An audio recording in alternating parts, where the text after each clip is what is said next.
different to the landscape. The mainstream is all about keeping the status quo as it is, ticking along quite nicely. They don't want to ask difficult questions. GBNews exists because there is a desperate need for fearless journalism that puts the people first. GBNews came on the scene as a disruptor, and it has always been a disruptor ever since. Journalism in this country has been a cosy world full of groupthink until now. Well, the reality is that most British journalists are afraid. That's not GBNews. Journalism is journalism at the end of the day, and we're not here to serve any masters. Our masters are our audience. We're here to talk about things in a way that have never been broadcast on British airwaves before. Do not miss a moment on GBNews. The #1 news channel in the country.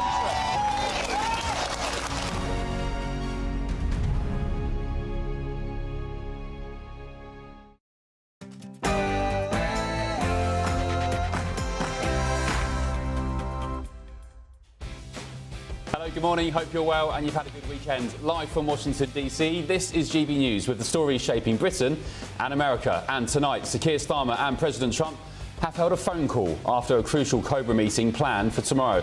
I think we can take a look at it right now. Hi, Donald. I'm afraid I can't go to war with you. But that doesn't mean we can't still be chums. I'm sorry, Prime Minister, only joking. That, of course, was last night's Saturday Night Live debut in the UK, which has been posted, actually, by the US President himself on social media, on his Truth Social. Another embarrassing dig of our Prime Minister there. Also tonight, we will stop this. We will smash the gangs. I will do whatever it takes to secure our borders. Tonight, the Home Secretary has announced she'll deport thousands of foreign criminals and failed asylum seekers before they can use human rights laws to appeal and block their removals. It's the latest attempt to smash the gangs. Everybody's innocent in here. Don't you know that?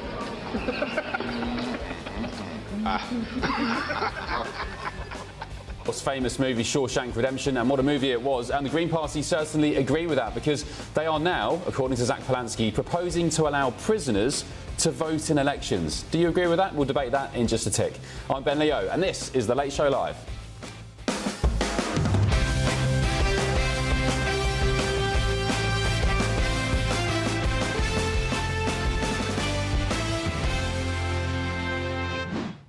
Hello, good morning, hope you're well. Joining me in Washington DC this evening is my panel, Tanya Nouri, the White House and Pentagon reporter for the Military Times, and Reem Ibrahim, reporter for Reason magazine. And I'm delighted to say, in London, back in Blighty, Paul Cox, GB News superstar and house husband's favourite. Hello, Paul.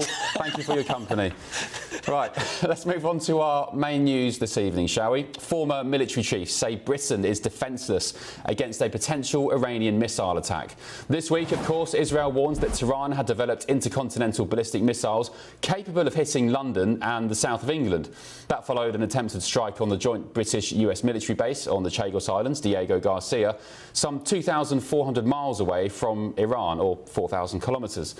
A senior defence source told The Telegraph that Britain would struggle to fend off such a long-range bombardment, claiming we'd have to rely on NATO allies for protection. But despite this, Number 10 are still playing hard to get. They're still refusing to let the Americans use our base in Cyprus.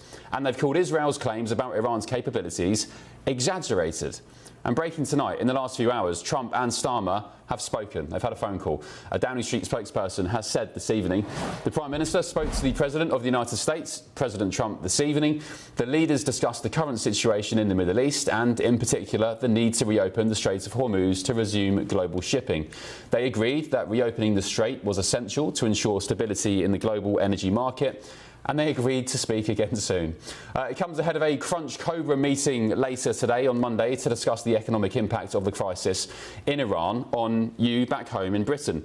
Cabinet ministers are expected to join him around the table, including Chancellor Rachel Reeves, of course, the Foreign Secretary Yvette Cooper, and Energy Secretary Ed Miliband, alongside the Governor of the Bank of England as well. Topics expected to be covered are the economic impact of the crisis on families, businesses, energy security, and the resilience of industry and supply supply chains alongside the international response. So, as we've seen with Iran over these past couple of weeks, lots going on, lots to talk about. With me now is Henry Bolton, former Lance Corporal in the British Army. Henry, great to see you again. Thank you for joining the Late Show Live once more. Sorry, former captain. Oh, sorry. I've done you dirty there. Not me. I'll blame my producers. My producers do great work, but they've demoted you. Actually, they said in my ear, blame your Wikipedia. Sorry, Henry. Get your Wikipedia updated. I apologise. Captain in the British Army. Henry, so President Trump has spoken to Keir Starmer this evening. We understand that although Downing Street said they'll speak again soon, we understand, we're hearing that the call was, quote, constructive. But what do you make of the UK's response, really, that they don't really believe the Israelis when they say that the UK, London particularly, the south of England, is now in the target, the crosshairs of the Iranians potentially? Well, there's two different things. Do the Iranians potentially have the ability to launch an attack, a missile or two, at the southeast of England? Well, until we heard the reports of the attack on Diego Garcia, or the attempted attack on Diego Garcia, then most people would have said no, most likely not. That said, we know the threat picture now has to change, but also keeping your fingers crossed and hoping that they don't have the capability or that they won't do it is not a very good or very reliable defence strategy. Not least because Iran isn't the only threat. We've also got the Russian Federation, which is quite capable of launching ballistic missiles with conventional warheads or otherwise at any country in Europe, including the United Kingdom. And we've got the threat of submarine-launched cruise missiles. Cruise missiles emanating from the Russian Federation or from Iran. From Iran wouldn't have the range. From the Russian Federation, they would be intercepted beforehand. They'd be detected and intercepted. But from a submarine in the North Sea, the Greenland, Iceland, UK gap, or from parts of the North Atlantic, then the United Kingdom is... the bottom line, Ben, is that the United Kingdom has no defence itself, the United Kingdom, against ballistic missiles. Europe, the NATO, is covered by a scheme which is just about entirely provided by the United States. Well, let me just read you some quotes from this story in the Telegraph this evening. So one senior defence source with knowledge of the UK's integrated air defence systems warns that Britain would struggle to fend off such a long-range bombardment. And as you said, Henry, it's a great point, by the way.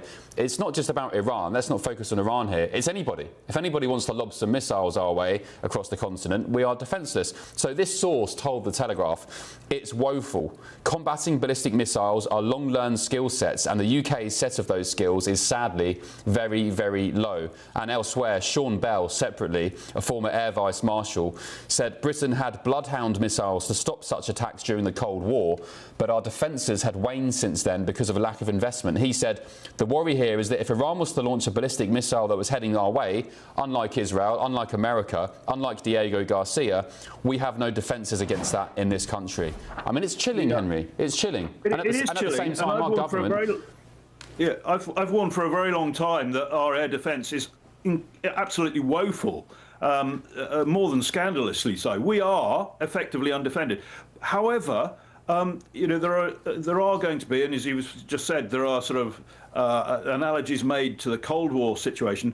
Well, there's two things that have happened since the Cold War. The technological sort of capability of these missiles has changed quite dramatically. So the sort of threat that is faced now in terms of cruise missiles and ballistic missiles and so on is a great deal more complicated and more difficult to counter than perhaps it was in the Cold War. The second thing is that during the Cold War there was something called the Anti-Ballistic Missile Treaty, which limited the ability of countries, particularly it was mainly between the Soviet Union and the United States, limited the amount of anti-ballistic missile defense capability that the countries, the two sides, if you like, Warsaw Pact, NATO, could produce. And the reason for that was because it was believed to create an imbalance in the mutually assured destruction doctrine, which is the nuclear weapons. You know, you fire at me, I fire back, and we all lose out. There's no winner.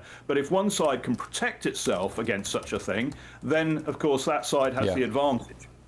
And so what's happened, though, just briefly, as the threat has evolved, what not just the United Kingdom, but the European continent has failed to do is match that threat at all. We have just decided to keep our fingers crossed, and our treasuries, our finance ministries just haven't wanted to put the money into it because it's expensive. We're talking about intercepting missiles in space, effectively. Yeah, indeed. And listening to Yvette Cooper yesterday, the Foreign Secretary, call Iran's targeting of Diego Garcia reckless. I mean, that left me dumbfounded. Reckless isn't the word. They didn't accidentally push a button and then, by mistake, 2 ballistic missiles headed Diego Garcia's way. Complete word salad. Henry, really appreciate your company and your analysis as ever. Thank you for joining us on The Late Show Live. Henry Bolton, former captain in the British Army. Thanks, Henry. Right, joining me in DC is my panel, Tanya Nouri and Reem Ibrahim. Hello, ladies. Welcome along. Thank you for joining me. Let me show you the debut of Saturday Night Live in the UK yesterday. This is, of course, an American show which you guys have enjoyed here for a long time. Well, enjoyed, I don't know, maybe you don't. But it debuted in the UK last night. We're just going to get that clip. But it was President Trump reposted the clip this morning, Reem. Did you see it? I did see it, and I thought it was absolutely fantastic. I've got to say, the ending where they said, "This is London Saturday Night Live," and I was like, oh my god, this is giving me chills. Yeah. This is fantastic. It was we'll get the clip in a second for viewers, but it was basically mocking Keir Starmer being scared of President Trump, scared to pick up the phone to him. What do we make of Trump's continuous attacks now on Starmer? Are we kind of over it? Does it mean anything anymore? I think it's hilarious. I mean, what's really funny, I think, was the sort of nuance in the conversation that they had. So Starmer was giving a voice note, or fake Starmer, actor Starmer, was delivering a voice note because he was too afraid to call President Donald Trump and tell him that he didn't want to be directly involved with the war. However, he was more than happy to allow the Americans to use their bases. So it was sort of a bit of a joke. It's like, well, we can still be friends even though we don't want to help you in the war directly. Well, I thought it was hilarious. But it's also such a pertinent point, Tanya, because although we've discovered tonight, we're hearing from military officials in the UK that we cannot protect ourselves against Iranian ballistic missiles, Russian ballistic missiles, whoever, we are still refusing to let your nation, the United States, use our base on Cyprus to continue the conflict with Iran. Yes, and the word that the White House keeps using when it comes to the UK is disappointed. They're very disappointed in the way that they have reacted to this war, and so I think Trump reposting that on Truth Social is an endorsement. I think that he's disappointed with the way that they're behaving, and just kind of now he's making fun of them. Yeah, he's lashing out. I also think it's in the UK, or at least in British culture, it's far more acceptable to poke fun at yourself. And so it does sort of, from my perspective, I think, well, this is just hilarious. It wouldn't be uncommon to see a British politician repost, a sketch about themselves saying that it was quite hilarious. The problem is that this owes a bit of truth, right? The truth is Starmer has been particularly weak, and whether or not you agree with the war in the first place, I personally think it's an enormous waste of American taxpayer money. That being said, the fact that Starmer, there's a very real threat to the UK here, and Starmer is still refusing to provide all support to the Americans, I think is rather damning. And you know what? He's not even prescribed the IRGC still. Yeah. They've logged missile, they sent a drone to RAF Akrotiri on Cyprus, they've logged 2 ballistic missiles to Diego Garcia, and you still don't prescribe the IRGC. Yeah. What is that about? I think we've got that clip. Let's take a look at the Saturday Night Live debut last night with the Starmer sketch. Oh, no clip. Okay, no clip. Right, let's talk about. Let's look at the front page of the Mail. Why did the Prime Minister, according to the Mail, keep the public in the dark for 30 hours after that Chagos strike? Tanya, would you expect the United States government, if they'd been a target of an attack such as this? Well, you were a target. It's the joint US-UK military base. Would you have expected your government to tell you promptly, the American public? Yes, and that is something that we definitely expect here, and that's a standard that we expect to happen once there is such an attack. And it was your Wall Street Journal who, I think maybe 2 days after the facts, they spoke to US government sources, and that's why the detail came out. And it says here on the Mail front page, Tory leader Kemi Badenoch-Reem accuses Starmer of a culture of cover-ups over Iran. It absolutely is. I mean, the problem is that there seems to be a sort of entire culture around any mistake or anything that looks particularly embarrassing for Sir Keir Starmer. There seems to be an element of wanting to hide hide that information and wanting to hide that from the public because he's afraid of criticism. And that's part of the problem. When you've got an enormous amount of sort of political turmoil, the UK, I mean, I don't think Starmer's going to last till the end of the year, let alone perhaps till the May elections. I think he's so arrogant he'll hang on. Perhaps, but the part of the problem is the British public haven't been told the truth. Now, I think the entire issue around the British overseas territories, the Chagos Islands, British Indian Ocean territory, I think is utterly abysmal. I hope that this entire situation, the entire war, will throw out the idea that we would just hand over British sovereign territory to a country that is entirely antithesis to our values. Yeah, and also charging taxpayers for the privilege as well. Right, let's have a bit of a laugh, shall we? Paul Cox is down the line. I'm going to get your reaction, Paul, to this clip from Saturday Night Live. I'm sure you've seen it, Paul, but for viewers and listeners who haven't, let's take a quick look. First thing you gotta do, you gotta forget the phone call these days. It's all about the voice note. I'll try anything. I'll do anything. Except take a stand. That is so clear-coded. Hey, listen, take the phone and just speak from the heart. Hi, Donald. I'm afraid I can't go to war with you. But that doesn't mean we can't still be chums. America and Britain have a long, proud tradition of cooperation, and nothing can take that away. Remember the good times. Remember D-Day. Remember Live Aid. Remember Iraq. For the first week and then none of the rest. Paul, what's your take on that? I mean, I thought it was quite funny, especially after people were slagging off Saturday Night Live, saying it won't be funny, it's too American. I thought that was all right. That was a great piece of satire. I think it's very easy for people to look at something like that as a comic element and say it's not as good as things used to be. It's incredibly difficult to produce very, very good comedy, and when it's sketch-based like that, there's going to be some that work and some that don't. That is the only clip I've seen from SNL UK, and I think that's a very good clip. It does ask a bigger question when it comes to why Donald Trump keeps sharing stuff or essentially trolling Keir Starmer. I don't have any issue with that. I'm no fan of Keir Starmer, but this to me feels like it's just relentless now. Keir Starmer is completely out of favour, and this clip itself, the clip's very funny, but the fact that the biggest boost SNL UK has got since it gone out is Donald Trump sharing that clip, which is incredible to think, because if you'd gone back, I know some of the people on the show, there's no way they would have thought their biggest supporter would have been the Donald. Yeah, no, it's I enjoyed it. Elizabeth said so as well. GBNews.com/you'll say. Elizabeth, good morning. You've said Starmer knows he did the wrong thing with Chagos. That's why he didn't want to have it proved. He's not a leader. He's not a follower. And sorry, Amanda, this was the one. Ben, I found the clip funny, but also sad, as the United States is our closest ally, and Starmer has trashed that in 20 months. Tanya, so of course there's conflict in the relationship at the moment between the US and the UK, but this is only temporary. It's just between the two leaders, right? I mean, culturally, socially, the relationship will last, won't it? Yes, I think so. And Trump earlier this week, he spoke about the King Charles's visit in April. He's coming to the White House, and he called him, quote, a good guy. So I don't think that the relationship is as fractured as it may appear right now. Sure. And can I show you, Tanya, this front page of the Daily Telegraph tomorrow? The headline reads, "We'll send the price of oil soaring, says Iran." So this is, we're hearing, I'm not sure if you've heard this, Tanya, and Reem as well. I'm hearing whispers over the past 24 hours here in DC that maybe there'll be ceasefire talks next week, because I think the president potentially, despite what Steve Witkoff told me last week, is getting a bit shaky about global markets, especially off the back of this threat today from Iran, saying we'll send the price of oil soaring. Yeah, well, of course. I mean, look, part of the problem is the price of oil is a global market, right? The oil markets are global. What happens in Iran, it matters absolutely everywhere.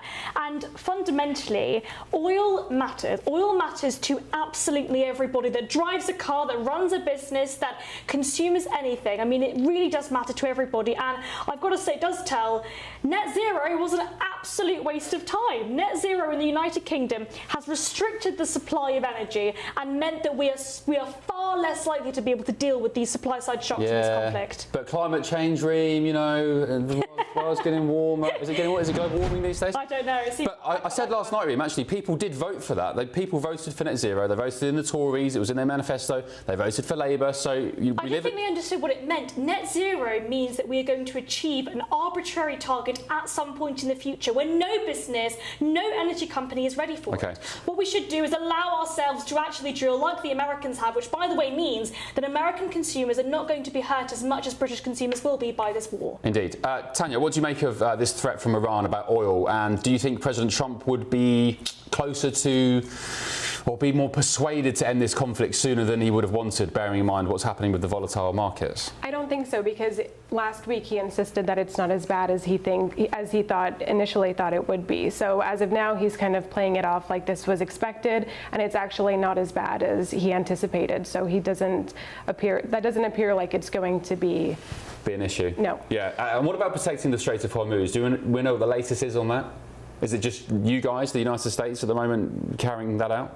As of now, yes, and he said there are other countries that are expected to start with the protection of the Strait of Hormuz, but President Trump said that he is ready to withdraw whenever he does withdraw from the war in Iran, that he would ultimately leave it up to the other countries that are impacted by that it's impacting the most. Yeah. Paul, just last word to you before we move on. Do you think we should pull our finger out finally? What do you make of Iran's threat as well about nuking, excuse the pun, the global markets? Well, they can, and it's always going to be a lever they can pull, which is, I mean, there's a whole bunch of things around fuel sovereignty that have already been mentioned. The one thing I will never quite grasp is why we wouldn't want to help them. It's not about defensive or attacking. Why we wouldn't want to help them in the Strait of Hormuz. I mean, I'm not sure that we can, and I think that might be an even bigger issue here. But it seems just absolutely rudimental to me in order to protect fuel sovereignty in this case. It's not just, we always talk about fuel, and I think Reem was saying it. Oil is in everything. Everything we're doing now, everything we're wearing now, everything that's happening now, the lights, the screens, the plastic, my jacket, everything in front of me here in the studio, everything in your studio there is made using oil in some way. Oil is everything. We've made it everything. And this is why I'll never understand why when you've got oil, like in the North Sea, you don't use it. I just do not understand it. So, of course, Iran are using this as a lever to pull because we rely on it entirely in a way that the US do, but have their own reserves, of course. Yeah, indeed. Don't tell that to just stop oil, Paul. I remember speaking to that lot numerous times, and I said, "What's your little high-vis jacket made of, do you think?" Yeah, they don't clueless. Paul, thanks very much. Appreciate it. We'll catch up later on during the show. Thank you. GBnews.com/you'll say who has talked about EDF Energy. Somebody just said we have 5 nuclear power stations in the UK, all owned by the French, of course, EDF Energy. Right, still ahead on the Late Show Live. Tonight, the Home Secretary announced she'll deport thousands of foreign criminals and failed asylum seekers before they can use human rights laws to block their removal. It's the latest attempt to smash the gangs. Is Smash the Gangs working? This is the Late Show Live. Back in just a sec.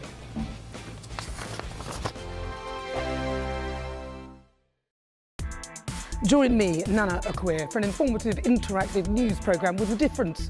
It's fun. No, he didn't say that, Dave. I'm so surprised. I think there's an element of truth to that. Join me from 3 p.m. every weekend, only on GB News, Britain's news channel. Hi, I'm Michelle Dewberry, and my show is your opportunity to cut through all the noise and dive in headfirst to some robust debates. Ideas clash. Situation, No, isn't it? no, Because the failure is you're deliberately avoiding my point. Nothing's held back. And if you think this is the end of it, wait for more. And we do not shy away from the difficult stuff. Sometimes I want to shake people and say, if only you understood. So join me on Jubes & Co. weeknights at 6 p.m, only on GB News, Britain's news channel. From cold mornings to warm family brunches, from football to tennis, in the car, in the kitchen, GB News Breakfast is there. With the stories you need and the conversations that matter. Anyway, let's talk business. Well, it has been a historic night in British politics. It's astonishing, isn't it? We're here again. To start your day just right. GB News Breakfast. Every morning from 6 a.m. Only on GB News. Britain's news channel. Westminster, the ultimate clique. And you're fighting like rats in a sack. But here on the Camilla Tominey Show, we ask the questions the establishment media is too scared to ask. OK, let me ask you a straight question, because I know you're a straight-talking politician. Whether it's net zero, illegal immigration or law and order, nothing is off limits. You had the power then. Yeah, as I and say, now you've lost it. That's the Camilla Tominey Show, a politics show that's fearless. But no, let me finish my question if you don't mind, because it is my show. Sundays at 9:30, only on GB News, the People's Channel, Britain's news channel.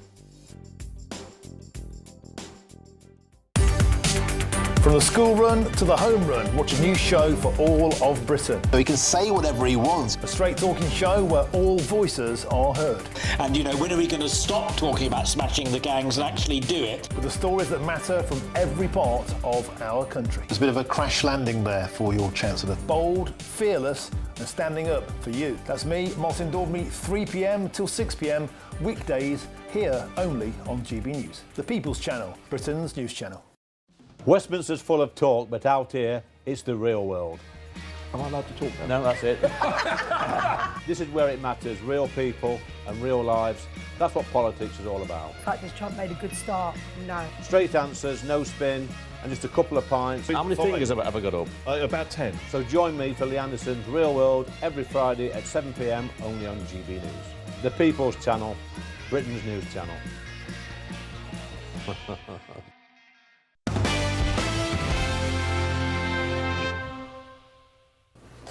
Hello, welcome back to The Late Show Live. Some breaking news for you in the last couple of moments. A former Google executive and Great British rower has been confirmed as the BBC's new Director General. That's according to the Times newspaper.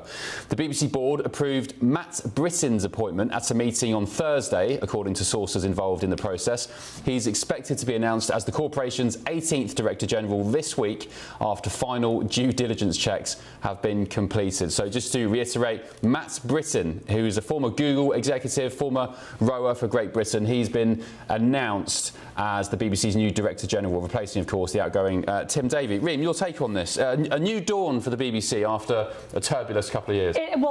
Turbulence, I think, is an underestimate for what the BBC has gone through over the last few years. I mean, scandal after scandal after scandal. Of course, Trump then opening up or suing the BBC for their entire mistake. I mean, they really did mess up on their coverage. That Panorama documentary where they mistook what Donald Trump said. They actually took two different segments from an hour apart and put them together and pretended that Trump had effectively asked for the insurrection. Trump thinks that's AI, by the way. He still doesn't quite know what they did. He still calls it AI.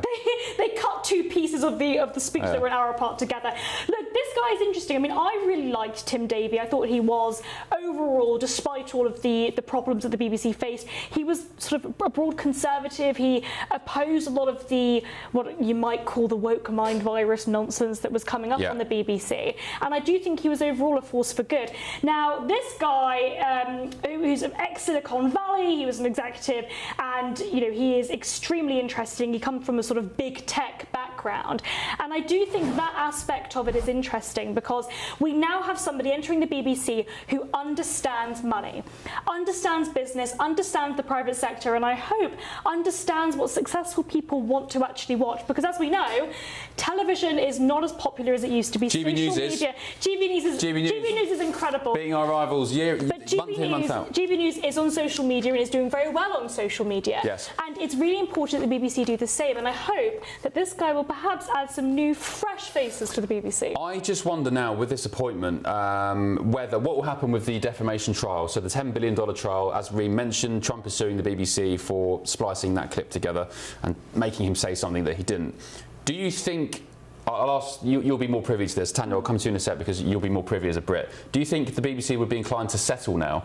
Maybe draw a line under this? They don't have the money. I mean, so $10 billion is what Trump is initially suing, right? And the idea that it would end up being $10 billion, I don't think is the case. But the BBC do not even have $10 billion in income and assets. Like, that money does not... Surely they must be insured, though. They probably are insured. I don't necessarily think that settling would be something that Trump would want to happen. Yeah. I think, you know, what happened is Tim Davie, as the Director General, sent a letter to the White House saying, we apologise, we made a mistake. And I do think that's good enough. I think that, honestly, a lot of these law cases, a lot of these lawsuits are frivolous. I think Trump should probably just drop it. Because remember, who pays for these kind of lawsuits? Who's paying for all these fancy lawyers? British taxpayers. We're the ones paying the licence fee. We're the ones that pay for, well, not me anymore, I live here now, great, thank God. But when I lived in the UK, we had to pay, we were forced to pay for the BBC, we were forced to pay through a tax. And I do think that's the real scandal here. Well, the BBC have refused to confirm or deny that they're using licence fee money for this case. So, I mean... All of their funding, the majority of their funding comes from the licence fee. So any funding that they existing have, even if that funding has been invested or if it's been invested in assets, it ultimately has come down to taxpayers. Right, Tanya, let's get your thoughts on this. President Trump, do you think he'd be inclined to settle this case? And also, the BBC's argument with this is set for trial, by the way, in February next year. The BBC's argument is that A, they have no jurisdiction in Florida, but B, the more important one is they're saying that he wasn't materially damaged with this clip because he went on to win the election. So how could they have defamed him when he went on to win the election and got 70-odd million votes a week or so later? Team Trump says it was malicious, that they should be held liable, and that they are going to continue to move forward with this case because the BBC does need to be held accountable for what it did. So whether it had an impact on the election or not, they want to set a precedent. Yeah. But normally with defamation, you have to prove that you've had some kind of material loss, and I don't think Trump can claim that. Well, Trump's lawyers are saying it's not just the election, it's also he's got businesses all around the world, the Trump brand, and they're saying that if he was inciting violence like that, they're saying it affects his businesses, so that's their argument. We'll see. Hopefully that it does go to trial, as I always say, because it's in Miami in February next year. And so you can report on it. Oh, yeah, of course. I'd have nothing more to go to. Nice tan. Spend a month or two in Miami during the height of winter. Why not? Right, let's move on, shall we? Let's look at the more domestic matters with regards to migration. UK Border Force and French patrols, oh good, the French are helping, have been responding to small boat sightings in the English Channel ahead of an anticipated surge in illegal arrivals later today on Monday. Just after 11 a.m. UK time on Sunday, the Border Force vessel Volunteer arrived in Dover Harbour with the occupants of a migrant dinghy that made it to UK waters. GB News counted 55 migrants on board as they disembarked and were taken to the Border Force Migrant Processing Centre in Dover, and no doubt lined up with all sorts of housing and benefits and dental work and bus passes and internet and all sorts. It comes as Shabana Mahmood has vowed to deport thousands of foreign criminals and failed asylum seekers before they can use human rights laws to appeal and block their removals, using laws actually drawn up by Tony Blair's Labour government to remove them as soon as their asylum claims are rejected. Well, with me now is David Shipley, crime and justice journalist. David, great to see you. Thanks for your company. Will this work, removing their right to appeal and use ECHR laws before they're deported? I think it will help a bit in the sense that it will at least allow the government to say they're getting, failed asylum seekers and foreign national offenders out of the country. But in reality, what we will see happening is the NGOs and the migration charities that really want open borders will continue to fund legal cases for these people wherever they're sent to. And what about the arrivals that we are bracing ourselves for? Well, I'm in America now, but you guys back home in Blighty, a couple of hundred, I think, being anticipated for later today on Monday. Yeah, and with every day of clear weather, we'll get more and more coming over. And I think the reality is the whole idea of smashing the gangs is a nonsense. The reason they keep coming is because almost all of these illegal migrants who arrive have a good chance of being granted asylum. If they don't get granted asylum, even then it's actually pretty unlikely they get deported at the moment. So there's no reason for them not to come. And when they are here, they get housed, fed, they get all sorts of discounts and opportunities across the country. Trying to fiddle with what we do in France is not going to solve the problem. We have to just stop taking asylum seekers. Yeah, I argue as well, David. I'll get your thoughts on this. We should be detaining these people upon entry into Britain whilst their claims are processed. We should be having Nightingale-style processing centres, big warehouses, you know, house them in there, humanely feed them, of course, everything, you know, as you would a normal person. But they should not be allowed to roam the streets of Britain whilst their claims are being considered. We don't know who they are, where they're from, or what their intentions are. Any government, I argue, that has respect for its people and the safety, particularly of its women and children, would not allow these randoms from third world countries mostly to just blasé roam the streets of Britain. Why don't we do that? Yeah, I mean, you're absolutely right. The reality is that no civilization that has ever existed before about the last 30 or 40 years would think it was normal or sensible to house tens of thousands of unknown strange men amongst our women and children. It's a ridiculous thing to do. And I think what people don't understand actually is we are currently intercepting all of these small boats. They get a little bit way out into the channel and then Border Force intercept them, get all of the migrants off the boat onto the bigger Border Force boat and then bring them safely to shore. So they're in our custody. We're just not actually willing to do the obvious thing, which is intern them prior to deporting them. Yeah, indeed. I think lots of viewers would agree with you, David. Thanks very much for your company tonight. David Shipley, crime and justice journalist. Tanya, let me just ask you very quickly, Tanya, with regards to illegal migration, President Trump has obliterated illegal migration, 0 crossings, 0 releases. What do you make of the fact that we still in the UK allow these migrants to not only just come in, but we then allow them to roam the streets freely? They can go into communities, they can mix with whoever they want, they go to kids' playgrounds. Perhaps they should follow President Trump's model then. How did he do it? Well, immigration was a top thing that he campaigned on, and so they basically just came in and cracked down on, I mean, we've had our ICE protests and a bunch of issues as well, so it hasn't been as clean, but they have created a new model that could be maybe followed in the UK. Is it too much to ask for me to expect them to detain these people? I wouldn't follow Trump's footsteps, I think, when it comes to deporting illegal migration. However, I do definitely think that there needs to be an aspect not deporting, but stopping it from happening. Yeah, I mean, this is it, right? It's either these people come in or they don't. And I think part of the problem is a lot of these people, especially those that come through uncommon means, those that come through the boats, they are economic migrants. They want to work, they're not allowed to work. And so we've effectively taken hundreds of idle young men. The left say they're fleeing war, they're refugees. They're not fleeing war. France is not a war zone. Well, they're saying they've come from war zones, and their argument would be that they know people in the UK who speak English, so why? And under asylum laws, they're allowed to come through legal means. By the way, I don't agree with this argument. I'm just saying, I'm just giving the other side. The other side, yes. Yeah. Okay. Right. GBnews.com/your say. David, you said we should be saying to France, we pay you so much money, you let them come towards our nation, but you keep the money and you keep bringing them back. Yeah. And I mean, France they're a joke, aren't they? Right, still ahead on The Late Show Live. Everybody's innocent in here. Don't you know that? That was the 1994 smash hit Shawshank Redemption, and the Green Party certainly seem to agree with that kind of consensus, as Zach Polanski is mooted to be proposing to allow prisoners to vote in elections. Do you agree? Should they have that right? We'll debate that in just a tick on The Late Show Live.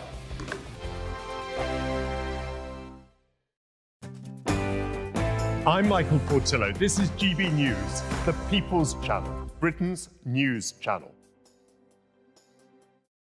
Westminster, the ultimate clique. And you're fighting like rats in a sack. But here on the Camilla Tominey Show, we ask the questions the establishment media is too scared to ask. OK, let me ask you a straight question, because I know you're a straight-talking politician. Whether it's net zero, illegal immigration or law and order, nothing is off limits. You had the power then.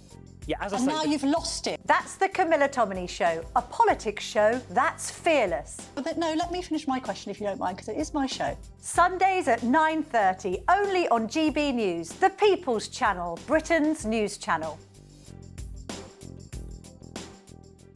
Britain deserves a newsroom that puts the facts and your voice first. Well, and that's what you get on GB News. Lively debates, lively conversation. And we're not afraid to hold power to account. And each other. So join me, Andrew Pierce. And me, Miriam Cates, for Britain's Newsroom, weekdays from 9:30 on GB News. Breaking news, live updates, stories that matter. From the heart of the GB newsroom to every corner of Britain, with our team of dedicated journalists across the UK. GB News bulletins are there to deliver the latest news that matters to you. Bulletins on GB News, the People's Channel, Britain's news channel. At GB News, we love to hear from you, our loyal community. So drop us a line at gbnews.com/yoursay. There you can talk to each other and also to the presenters live on air. gbnews.com/yoursay, because GB News is your channel, Britain's news channel. Westminster's full of talk, but out here, it's the real world. Am I allowed to talk now? No, that's it. This is where it matters, real people and real lives. That's what politics is all about. In fact, has Trump made a good start? No. Straight answers, no spin, and just a couple of pints. How many fingers have I got up? About 10. So join me for Lee Anderson's Real World every Friday at 7 p.m. only on GB News. The People's Channel, Britain's news channel.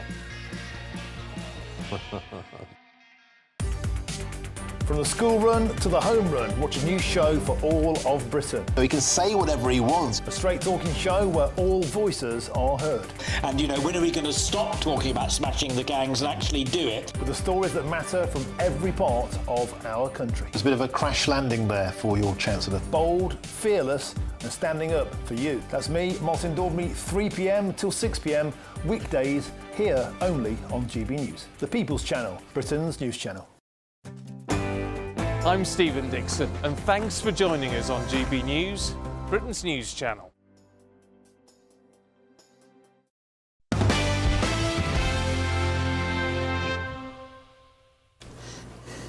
Hello, welcome back to the Late Show Live. Right, prisoners would be given the right to vote if the Green Party, God forbid, ever came to power.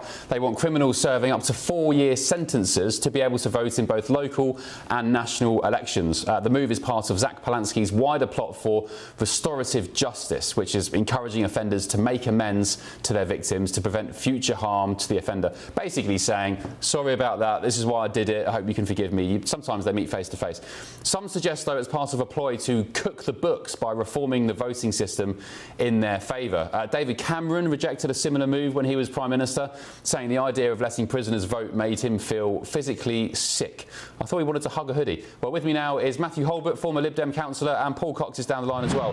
Matthew Holbert, this makes sense to me because you've got a party who wants to legalise every drug under the sun, crack, coke, heroin, you know, take your pick. And then also saying, well, if you're in prison, maybe for drugs offences, you can also vote. Who are you going to vote for? Maybe the party that wants to legalise the drugs you've been selling or consuming. Hi Ben, great to be with you. Well, I mean, I think that, most people who've studied such things will tell you that the so-called war on drugs has just been completely unsuccessful on its own terms. But I mean, in terms of prisoner rehabilitation, I think for first-time offenders for minor non-violent offences, I think it would be a very good thing to allow them to have the vote. Do you not think it would be a suitable punishment, though? I mean, this is for people serving 4-year sentences max. It would be a suitable contribution to their punishment if they were stripped of that right. Why should they? I mean, say you've got somebody who batters someone in the street. Why should they then have the right to vote about, say, prison sentencing or prison reforms or something like that? Well, for a couple of reasons. Number one, we have a massive problem with, and I can never say this word, recidivism. So people reoffending again when they go back out into society. Maybe one way to ensure that they don't do that is to treat them with some level of dignity whilst they're in prison. They are still ultimately human beings. They're human beings that have done wrong, and that is why they've been sent to prison. I've no problem with that. But whilst they're in prison, surely the aim of that, part of the aim, yes, part of the aim is punishment, but part of the aim must surely be to turn them into the citizens we want them to be when they go back out into society. And this is part of, I'm not saying all, I'm not saying the whole thing, but this surely is part of that. Yeah. Paul, I just think of Rudy Giuliani, the former mayor of New York, the broken window theory. You smash a window with a stone, you get a harsh sentence. Crime was obliterated. People knew the score. I don't think pandering to people who have committed crime. I mean, if you're sentenced for something up to 4 years, that's still a pretty serious crime most of the time. I don't think we should be pandering to these people and giving them privileges. Yeah, if you've got 4 years in this country, it's pretty serious. Hi, Matthew. Good to see you. I understand Matthew's point, but I think it's important that anybody serving a prison sentence should have certain liberties taken away. One thing I would say is if they are allowed to vote and then they vote Green, they should have their sentence doubled. That should. I'd be very happy that if you're going to have to do this, that you have to have your sentence doubled if you come out, and then it's a sliding scale from there. If it's Labour, it's only quartered. Lib Dems, well, you know, maybe just get a few extra weeks. But I don't see that. I don't see how this helps anybody in any way, and it kind of lends itself to this over-leniency accusation that the sort of far left, that's always aimed, at the far left. And I'm not sure what the benefit is. Maybe someone as intelligent as Matthew can enlighten me. Well, I mean, what I'd say, Paul, is last word. Yeah, sorry, last word to you. Yeah, I was just going to say, it's great to see Paul. And I mean, I think another reason for this is because, look, let's face it, from what I gather, often the conditions in prisons are horrendous. And as I say, whatever we think about people, they are still human beings. They do still surely deserve to be treated with some level of dignity and respect, even if they've not afforded that to others. And I agree, many of them will not have done so, and that is why they're in prison in the first place. Maybe if they had the vote, politicians would have to take them and their conditions a bit more seriously. And, you know, do I pretend that this is an easy thing for politicians to argue? Do I expect this to be supported beyond the Green Party? No, I don't particularly. But is it possibly right? Well, I think it might just be. Yeah, all right. I would argue on that point. I don't think, say, paedophiles or child killers are quite the full human being. I think there's something wrong with them. But there we go. Lib Dem councillor, former Lib Dem councillor Matthew Holbert, thank you for your company. And Paul, thanks very much. Tanya, do you know what are prisoners in the US allowed to vote? Do you know? It depends. So voting is a fundamental freedom here in the United States, and it just kind of depends on which state you live in if you're able to. Okay. Does it depend on crime and sentence? Do you know? No, it's mostly based on state. On state. Yes. Okay. And what's your take? I don't really think it matters. Look, Zach Polanski says a lot of terrible things. There are two things I agree with him on, and that is I do think we should legalise all drugs, and I don't really care if the prisoners are allowed to vote. Chances are the majority of them won't vote, because we know that younger people, people that tend to be outside or excluded, don't vote anyway. And I actually think that fundamentally this is one of those things that Zach Polanski says to try and appease his social justice warrior base. On drugs, though, the war on drugs is absolutely unequivocally not working. We have enormous amounts of people that are going to prison for selling marijuana, which I do not think is worthy taxpayer money being spent putting those people away. I would much rather that money be spent on genuinely violent criminals. I don't think people growing weed are put away. I sat in the magistrates' court a few weeks ago when I went back to the UK because my wife wants to become a magistrate, and as part of that process you have to have a spin in the magistrates' court and just see how things work. Everybody who was in there for cannabis possession, cannabis growing, maybe up to a couple of plants. I don't think you should be they were all let off. Cannabis possession. Nor do I. You're saying they're being let off. Nor do I. I don't think they should be in there anyway. I'm just saying they are not. People aren't these days jailed. Would you legalise marijuana then? Would I legalise it? No. Decriminalise it? I mean, it pretty much is decriminalised. Nobody gets done anymore. And in DC, Tanya, what's the law with weed? Cannabis? You can have it. Yeah, it just You stinks. can sell it as long as it's part of a gift, right? But that really just means you can sell it. DC stinks of weed. Everywhere you go, in my lift, in my apartment block, I don't think that's true. I think you're over-exaggerating. I think that you should be able to smoke weed. If you want to sell it, you want to smoke it, you should be able to do so in a free country. All right. Go and vote for the Green Party then, Reem. Get yourself back to Blighty. Vote for the Greens. Right, still ahead on the Late Show Live. We'll look at the first of tomorrow's newspapers, including this Sun front page. Talking of reprobates and degenerates, Ian Huntley, burn in hell. No funeral for Ian Huntley after he was killed in prison a couple of weeks ago. Is that the right thing to do? Does he deserve a funeral? We'll debate that next. Don't go anywhere.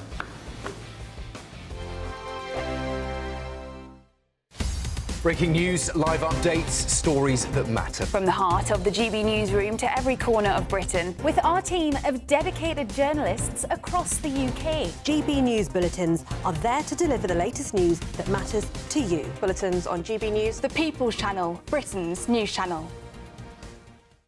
From cold mornings to warm family brunches. From football to tennis in the car. In the kitchen. GB News Breakfast is there. With the stories you need and the conversations that matter. Anyway, let's talk business. Well, it has been a historic night in British politics. It's astonishing, isn't it? We're here again. To start your day just right. GB News Breakfast. Every morning from 6 a.m. Only on GB News. Britain's news channel. Westminster's full of talk, but out here, it's the real world. Am I allowed to talk now? No, that's it. This is where it matters, real people and real lives. That's what politics is all about. The fact that Trump made a good start, no. Straight answers, no spin, and just a couple of pints. How many fingers have I got up? About 10. So join me for Lee Anderson's Real World every Friday at 7 p.m. only on GB News. The People's Channel, Britain's news channel. At GB News, we love to hear from you, our loyal community. So drop us a line at gbnews.com/your say. There you can talk to each other and also to the presenters live on air. gbnews.com/your say, because GB News is your channel, Britain's news channel. Join me, Nana Akweer, for an informative, interactive news programme with a difference. It's fun. No, he didn't say that, Dave. I'm so surprised. I think there's an element of truth to that. Join me from 3 p.m. every weekend, only on GB News, Britain's news channel. You want to know what's really going on in the corridors of power? Labour don't know what to do with you half the time, and that makes you quite lethal in the chamber. Get behind the headlines with Chopper's political podcast. Join me, Christopher Hope, as I sit down with the great and the good of British politics. We'll see where this ruling takes us. These are the stories shaping our nation. Chopper's political podcast, available now on all platforms. Listen in and stay ahead. Hi, I'm Michelle Dewberry, and my show is your opportunity to cut through all the noise and dive in headfirst to some robust debates. Ideas clash. Situation, No, isn't it? no, Because the failure is you're deliberately avoiding my point. Nothing's held back, And if you think this is the end of it, wait for more. and we do not shy away from the difficult stuff. Sometimes I want to shake people and say, if only you understood. So join me on Dubes & Co. weeknights at 6 p.m. only on GB News, Britain's news channel.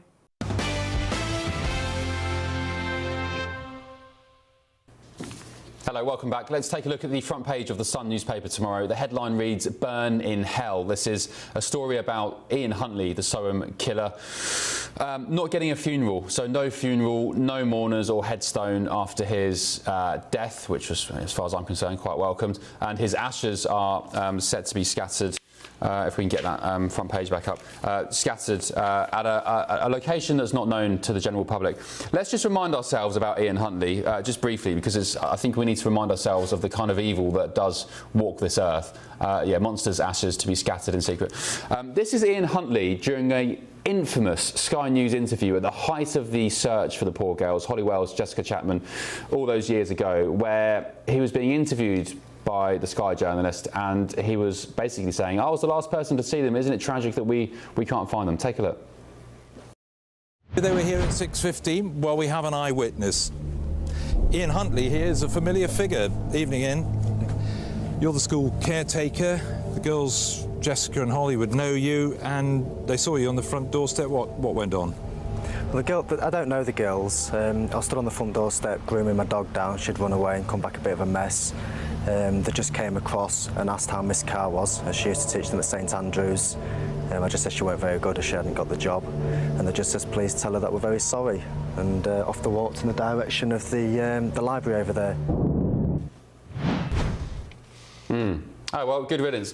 Tanya, should people like Ian Huntley, child killers, should they have funerals, do you think? No, I don't think so. I think the cover said it properly. Burn in hell. Paul, what's your take? Ian Huntley? Yeah, I hope he is burning in hell. I've no time for this whatsoever. And just seeing that interview, which is now, what is it, 20 odd years old. I remember seeing it at the time thinking, not thinking that he was the culprit, but in retrospect, looking at that interview now, evil, pure evil. So the story says, Reem, evil Ian Huntley will have a basic cremation after his family ruled out a £3,000 taxpayer-funded funeral. There'll be no service, mourners or headstones for the fiend, they call him a fiend. His ashes will be scattered by his family at a secret location. His family is quoted, a source close to them, says the family has always been utterly appalled by what he did. It was unforgivable, and for these reasons, the family could not in good conscience hold a funeral. Yeah, absolutely. I mean, as we've all just said, burn in hell. What really upsets me about this entire situation, I think just personally, I was born in 2002. These girls would have been 10 years older than me. They would have been in their 30s. They would have perhaps been married with children, had a wonderful life, and this evil, evil man took that from them. And so, burn in hell. Funerals are for people that we want to remember. Nobody would want to remember this evil man. What about, though, I'm not sure who's religious here and who's not, but Paul, what about redemption? Surely we are, the argument I hear is we're all children of God. What about redemption? Can people redeem themselves? Maybe even if you believe in the afterlife, can he be redeemed in the afterlife? I consider myself a Christian. Sorry, I'm still getting over the fact that Reem said she was born in 2002, and that means someone born in 2002 is a grown-up and is actually on the telly. It's incredible to me. No, I consider myself a Christian, Ben. My relationship with faith is maybe not as strong as some others, but I do struggle with this. You know, when I see something like this, I think, well, does this person deserve something? And for me, no, absolutely not. The only people who deserve any consideration are the victims, those two beautiful young girls, and their families, and that's that. Yeah. Yep, I think hopefully it's the last we hear of Ian Huntley. I don't want to hear about him anymore in the future, in the months ahead, the years ahead. I want to think about now the family and the friends of Holly Wells and Jessica Chapman, those poor 10-year-old girls. I'll never forget their final haunting picture. And, you know, my prayers and my thoughts are with those guys tonight. Right, Paul, thank you very much. Stick with us on The Late Show Live, because coming up in the next hour, we will be discussing Justin Timberlake's new footage of his DUI arrest from a few years ago. I know it's quite trivial, but it is fascinating. I'll share that with you next after the weather.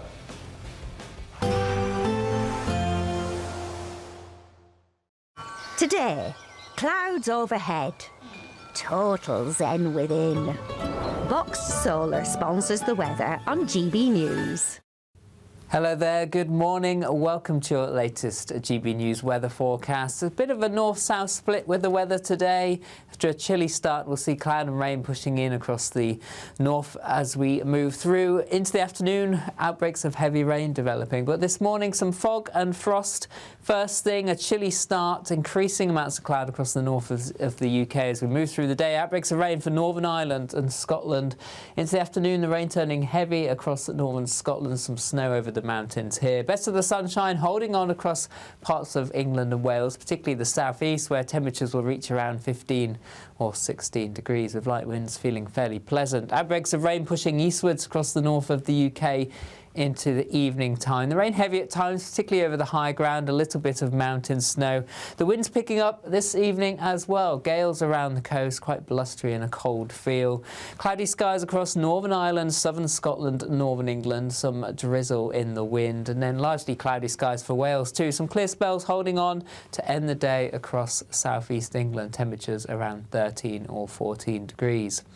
Through the evening and overnight, further heavy rain moves in across western Scotland. Some of this rain pushing into Northern Ireland and northern England as we move through into the early hours. Generally staying cloudy and dry across the rest of England and Wales, and keeping temperatures up as a result. Southwesterly breeze, minimum temperatures around 7 or 8 degrees. So on Tuesday, a wet start across Northern Ireland, southern Scotland, northern England. This rain just slowly pushes a little further southeastwards through the day. Blustery showers falling on behind, particularly across Scotland. Gales around the coast. Best of any brightness holding on once again across southeast England. Some sunny spells here, and rain eventually arriving here by the end of the day. Temperatures in the southeast up to around 16 degrees, starting to turn much colder in the north. Today, clouds overhead, total zen within. Boxed Solar sponsors the weather on GB News. From cold mornings to warm family brunches. From football to tennis in the car. In the kitchen. GB News Breakfast is there. With the stories you need and the conversations that matter. Anyway, let's talk business. Well, it has been a historic night in British politics. It's astonishing, isn't it? We're here again. To start your day just right. GB News Breakfast. Every morning from 6 a.m. Only on GB News. Britain's news channel.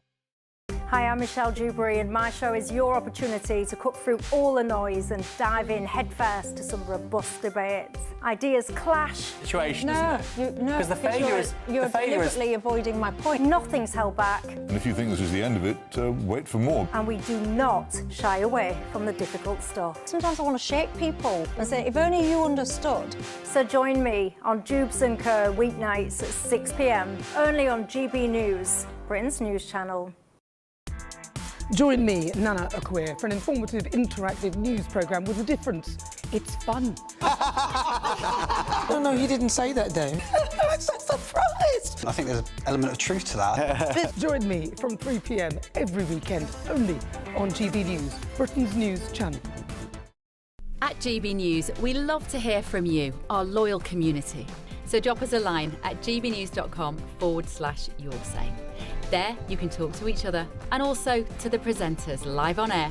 gbnews.com/yoursay, because GB News is your channel, Britain's news channel.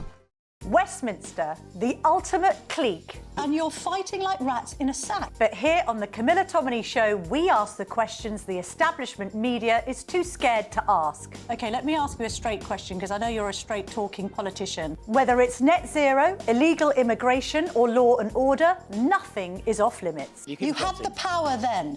Yeah, as I And say, now you've lost it. That's the Camilla Tominey Show, a politics show that's fearless.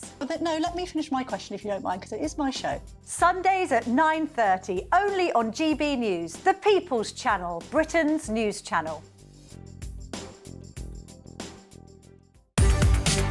From the school run to the home run, watch a new show for all of Britain. He can say whatever he wants. A straight-talking show where all voices are heard.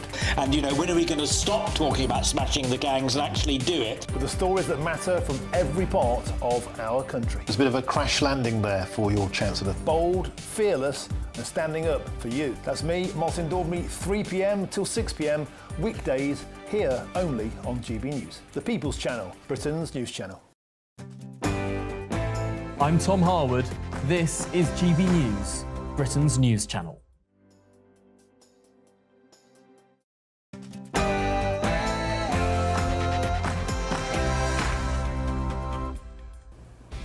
Hello, good morning. Hope you're well. Live from Washington, D.C. This is GB News with the stories shaping Britain and America. And tonight, Sir Keir Starmer and President Trump have held a phone call after a crucial Cobra meeting tomorrow, scheduled with the Prime Minister. I think we can take a little sneak peek at that meeting right now.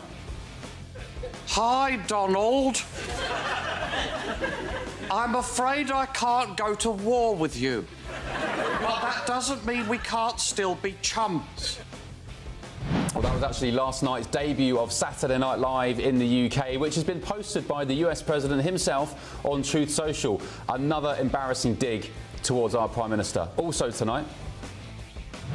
There are some Islamists, as we'd refer to them, who are very interested in political dominance. There's also and some on the far unfortunately, right that are if you'd allow me to... interested, but no, but it's a discussion. No, stop deflecting. It's We're here not- talking it's about not- Islamism.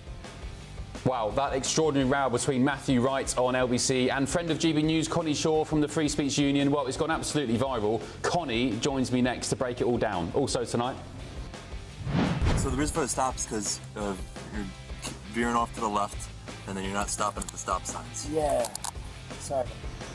I don't know why I love this so much. It's incredible new footage just released of Justin Timberlake when he was pulled over for drink driving in 2024. The police have just released it to the public. We'll dissect that with a top showbiz journalist in LA. And can you guess what happened at the end of that DUI claim as well? I'm Ben Leo. This is The Late Show Live. Remember, no breaks this hour.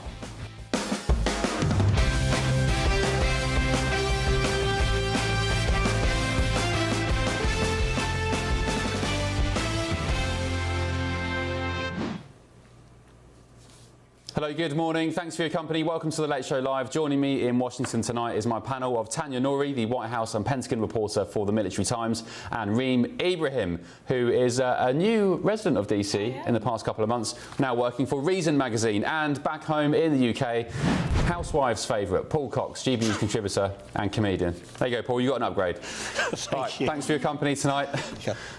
Now, take a listen, ladies and gents, to this extraordinary exchange between Matthew Wright on LBC, the kind of veteran broadcaster, and Connie Shaw, friend of GB News and a spokesperson for the Free Speech Union. Connie was invited on LBC to talk about Nick Timothy's comments about the mass prayer event we saw this week in Trafalgar Square. Let's take a look. The difference with Islam and other religions in this country is that there is a very muscular political wing. And you have already spoken about how it's nonsense, the idea that there are some Muslims who want to take over. Unfortunately, and it's very difficult to talk about, there are some Muslims in this country, although they are a minority, there are some Islamists, as we'd refer to them, who are very interested in political dominance. There's also and some on the far right that are interested. No, but it's a discussion. No, stop deflecting. We're here talking about Islamism. No, we're talking about free speech at the moment. I've been asked to come on LBC to comment on Nick Timothy's comments, not about the far right. And I'm here to have a discussion with you. So if you want to have a monologue, yes, me too. So if you would allow me to... She was generating, going with the same tropes that I find totally unacceptable. And I find that on the benefit of listeners who have a reasonable and balanced view, perpetuating Muslim hatred is not something I will tolerate on this show for anyone. End of. So after that, I mean, it's just an outrageous clip, actually. After that interview, the Free Speech Union said, quote, the official definition of Islamophobia, now repackaged as anti-Muslim hostility, is already silencing legitimate debate and criticism of Islam and its practices. It amounts to a de facto Muslim blasphemy law. That clip went wild online. Reem, your take on that extraordinary clip. Matthew Wright saying, just dismissing any criticism or discussion of Islam by saying, oh, it's anti-Muslim hate. This is the thing, Connie Shaw is very, very eloquent, and she did distinguish between Islam and Islamism. She said very clearly, these people are a minority. However, there is a minority of the Islamic sect, the religion which I was brought up in, by the way, which is very radical and is unhelpful. Now, part of the problem is when you do see mass prayer in Trafalgar Square, it can feel unnerving. And I say that as somebody that grew up Muslim, I celebrate Eid. You know, I do think that there are many, the majority of Muslims in the United Kingdom and across the world are very peaceful. However, there is this muscular edge, as Connie Shaw very eloquently described, and I do think it is something that we should be allowed to have conversations about. Matthew Wright refused to allow Connie to do that, which I find astonishing, because LBC invited Connie to talk about this, and then they said, actually, no, hold on, anything she says we're going to shut down, we're going to stop her from finishing her sentences. And I think that part of that problem is those restrictions. Yeah, Tanya, you wouldn't get this in the United States. You are protected, of course, by the First Amendment. You can pretty much say what you want, right? Just explain to our British viewers the length the First Amendment goes. You can say whatever you want. I mean, after what happened with Iran, we saw people out with flags. After what happened with Hamas on October 7th, we saw people celebrating. You know, you're able to say whatever you want here in the States. OK. Connie Shaw, I'm delighted to say, is with us now on The Late Show Live, hopefully for a more reasonable discussion where I won't cut her off. Connie, good to see you on The Late Show Live. Thanks for joining us. That clip, your sort of spar with Matthew Wright went viral. What's the reaction been? Have you had much support? And have you heard, actually, from Matthew Wright since then? I've had a lot of support, but I haven't heard from Matthew Wright. As you can probably imagine, he's not on X, but he is on Blue Sky, where he has once again called me racist. Oh, no way. He called you racist again. He doubled down. Yeah, well, someone commented saying, thank you for the way that you dealt with Connie Shaw, and he said, I just won't tolerate racism in whatever way it's dressed up, which is strange because, like I said in that clip, Islam isn't a race, so I'm not sure to whom he thinks I'm being racist towards. Just tell us, what is the concern, the free speech concern about this new definition of Islamophobia? Because I guess if and when it comes in, even that simple discussion you had with Matthew Wright there, you could be deemed, I mean, if he had his way, as an Islamophobe. You would be charged under that legislation. Well, the issue is that it was originally going to be called the Islamophobia definition, and then after Free Speech campaigners said that this word is going to be misused by Islamists because Islamophobia suggests that it's irrational to fear an ideology when it's rational to fear any ideology if you have a good reason to do so. If you're gay or a Jew or a woman, I think you have good grounds to not like Islam in particular. And then they changed it to anti-Muslim hostility, but they still conflated Islam and Muslims with a race, even though Muslims are of all different races. You can't be racist towards Muslims because to be a Muslim is to be an adherent of Islam. It's not a racial group. So they then removed that, but they still have this idea of prejudicial stereotyping against Muslims, which is going to make it very difficult to talk about things like grooming gangs and terrorism and practices against women that harm women within Muslim communities. And we can already see, even though when Steve Reed, the Housing and Community Secretary, announced the definition in Parliament just a couple of weeks ago, he said that people criticising Islam and Muslim practices will not be branded as hostile towards Muslims. Yet here is the entire Labour Party branding Nick Timothy as hostile towards Muslims, declaring that the Conservative Party has an issue with Muslims because he criticised a mass public display of worshipping in Trafalgar Square. So they've done exactly what they said wouldn't happen, and I have to say at the Free Speech Union we're not surprised at all. And not only is it very important to talk about this topic in general, because as we all know, Islamism is a huge threat to this country, but the fact that Nick Timothy made these comments a week after the definition was introduced has allowed Labour to show their true colours, and it's vindicated every single person who's warned about this definition, including Nick Timothy. Yes. And this whole debate with Matthew Wright came, as you said, off the back of the footage we're seeing on screen now, which was the mass prayer event in Trafalgar Square as part of Ramadan. Sadiq Khan was there as well, and the argument was from the other side of the coin, those who are arguing with you, Connie, and I think maybe of Matthew Wright's, was that, well, there's Jewish celebrations, mass celebrations in Trafalgar Square, you have Hanukkah and things like that. What's your response to that? Well, we have to be able to say that Islam is very different to any other religion in this country, and the reason why it's different is because it's the only religion in this country that has a very muscular political wing that really does want to dominate. We know that very well, and that's why Nick Timothy made it very clear that he was talking about this practice of mass worshipping in public being part of the Islamist playbook. Looking back at Islamic history, and still in countries where Islamism is taking over, this is something that happens when Islamists are able to get control, and this is part of showing dominance. Whether people agree with that or not, that's up to them, but Nick Timothy has every right to say that, and it is a documented fact. He even cited a former extremist himself, now expert on Islamism, I think he's called Ed Hussein, speaking about how he knows this full well, that this is what happens. Ayaan Hirsi Ali has been warning about this for years, the stages of dawah, when Islamists try to take political control. That is what Nick Timothy was referring to. And actually, we do know now that the mass public iftar event was organised by a man called Omar Salah, and he has very close connections to Islamists. So no one can deny the fact that this is an event that was taken place by and organised by people who do have very close connections to Islamists, namely the organisation Cage, whose director of research, Asim Qureshi, referred to Jihadi John as a beautiful young man. They have other connections with Mozam Beg. He's a supporter of the Taliban. He's worked with the organiser of this iftar event.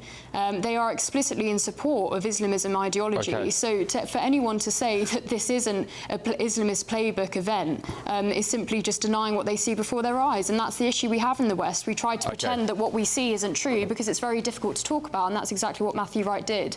Tries to deflect. Okay. I don't. But just to add for balance, I don't know of any of those people. I'm sure you've done your research, but they're not here to kind of defend themselves on that, whether they're connected to Islamists or not. So if they want to come on and explain their side of the story, you're more than welcome to, but I can't verify that. Connie, just finally, what would you like to... What do you think of LBC in all this? The fact that we had a caller after your call with Matthew Wright who said, Matthew Wright, I like you, I enjoy your show, don't always agree with your politics, but I thought you were really out of order there to Connie. You cut her off, you just, sort of stifled her. What do you make of LBC generally? I Matthew love Wright. LBC. I've started listening to Nick Ferrari every morning before school when I was about 14, and I first called into LBC when I was 15, so I had to get my mum to give permission to the producers to allow me to go on. I've listened to LBC my whole of my sort of mid-teen to adult life, and what's so great about LBC is that callers like the caller who called in after me to tell Matthew Wright that they didn't like the way that he dealt with me are allowed to say that, and I think that LBC is an excellent channel because they have presenters that are of different sides of the political spectrum, and you can pick and choose what time you tune in. I don't have beef against LBC, but it is ironic that the producer asked me to come and speak about Nick Timothy's comments and Matthew Wright not want to speak to me or listen to what I'd like to say, but that's his choice. And, you know, actually this clip and the way that he responded to me has been very helpful to prove our point, that having terms like Islamophobia and using the word racist to describe someone who is just talking about Islamism, which is such a dangerous threat to this country, how damaging that is. So I'm actually very pleased that this happened because it's proved many people and vindicated them and proved many things right about our arguments. Reem, do you want to... actually, let's listen. Camilla Tominey on her show this morning on GB News, she spoke with, I think it was Steve Reed, about this whole sort of Nick Timothy fiasco. Let's take a quick look and I'll get your reaction, Connie. Play the clip. Does Nick Timothy deserve to be sacked for his comments about a mass Muslim prayer event attended by the London Mayor Sadiq Khan in Trafalgar Square? The Shadow Justice Secretary is entitled to express a view about a public religious gathering, isn't he? I think all of us should feel free to express views, but when you've got the Shadow Justice Secretary criticising an iftar event organised by a Muslim organisation that a previous Conservative Prime Minister Theresa May gave an award to, you have to ask, why has he got a problem with that, but not with Christian prayer events that have happened there, Hindu prayer events that have happened there, and Jewish prayer events that have happened there? He seems to have a problem just with Muslims. Now, that is very, very divisive to say that of all the faiths, there's only one that I don't want to be allowed to happen in public. All the others can go ahead. The reality, of course, we know why he's not been sacked. It's because Kemi Badenoch is afraid that if she did sack him, he would go and join Reform like so many of her other Conservative MPs have already done. So she's literally too weak to take action on a Conservative MP who has fundamentally, in my view, said something that's racist. All right, with me now, Connie, you're still on the line. Let me get your reaction to that, Connie, first of all. And Fahima Mohammed is here as well, political commentator, who I'm sure will give her thoughts. What your take, first of all, Connie, on that interaction between Camilla and Steve Reed? Well, I've not seen any arguments against Nick that are actually engaging with the substance of what he's saying. All they have is to call him racist. And like Nick Timothy replied to Steve Reed on Twitter, he said, "This is a very serious allegation. Could you please explain to whom I have been racist towards?" And it's also baffling that Steve Reed and I suppose other Labour MPs can't comprehend that perhaps Kemi Badenoch agrees with him. Perhaps it isn't because she's scared about him defecting to Reform. Perhaps she agrees with him. And that's one of the reasons why actually Kemi Badenoch has been an excellent voice talking about this, going back to her Laura Kunsberg interview a year ago now, talking about multiculturalism and the issues that we have, the press conference she did with the Policy Exchange about the trouble we have with separatism in this country. Kemi Badenoch has been very strong on this point. So for them to claim that this is all because she's worried about Nick Timothy going to Reform is, again, they're just ignoring what's going on in front of them. Kemi Badenoch, I think, agrees with Nick Timothy, and it's fantastic that she is backing him. Yeah. Right, Fahima Mohammed is here. Fahima, good morning. Thanks for joining the Late Show Live. Not sure how much of the conversation you've caught, but just your reaction, please, to Connie's interaction with Matthew Wright. Matthew Wright just dismissed her the other day on LBC, saying anti-Muslim hate because she had, as far as we can tell, legitimate concerns about that mass prayer event in Trafalgar Square. Well, let's be clear from the start. Nobody's trying to ban criticism. Anyone is perfectly free to say what they like.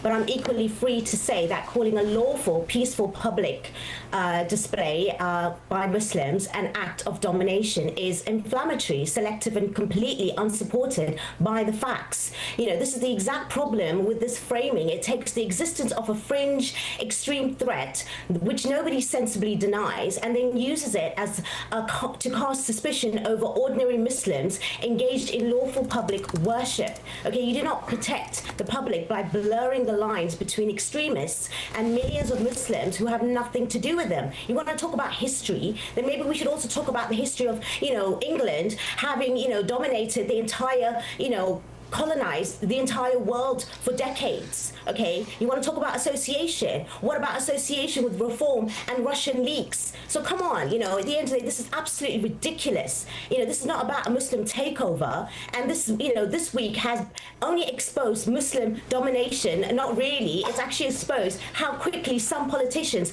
turn ordinary Muslim presence into national panic, and the threats to religious freedom for any group are threats for every group. And this is from the Jewish News UK.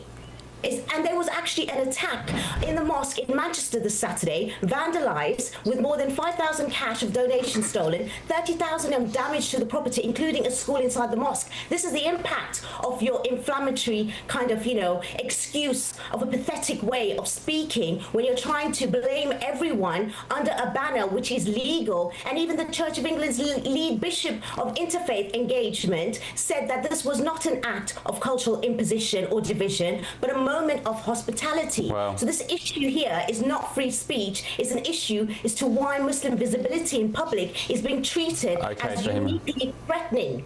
It's absolutely ridiculous. Yeah, I wouldn't.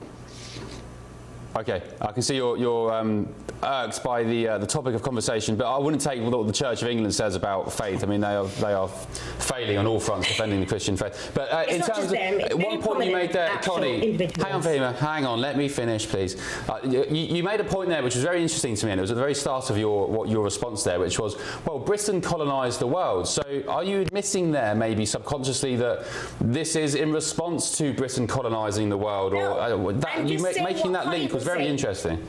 No, I was just responding what Connie was saying, because she was saying that, we have a history. Well, we have a history with every religion, every faith. We have doctrines, even for segregation. We have doctrines about what's happening for right now, everything. Fahima. So you cannot I'm just use that as an happening excuse. right now. You're deflecting. You're doing what Matt I'm not deflecting. What's happening now is that the US are actually bombing. Guys, can I just say one at a time? It's not Muslim countries that are bombing anyone right now.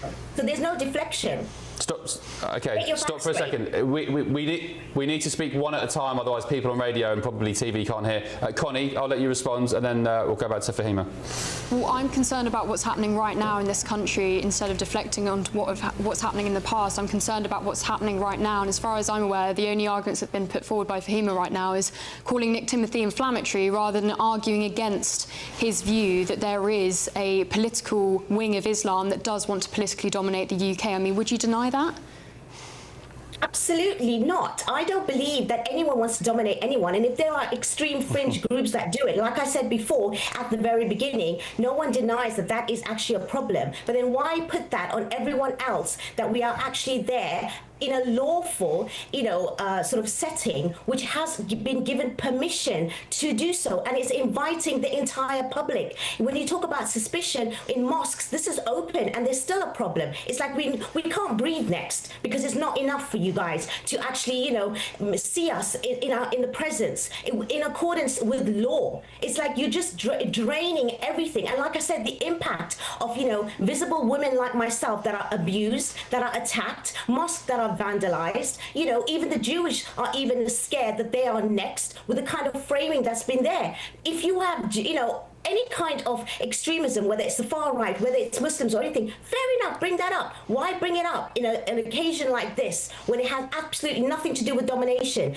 They don't even agree. We don't agree as Muslims ourselves, let alone to agree on a domination. Which kind of Islam sect are we going to even, approve of? Iranian or the Saudi Arabian? Doesn't make sense.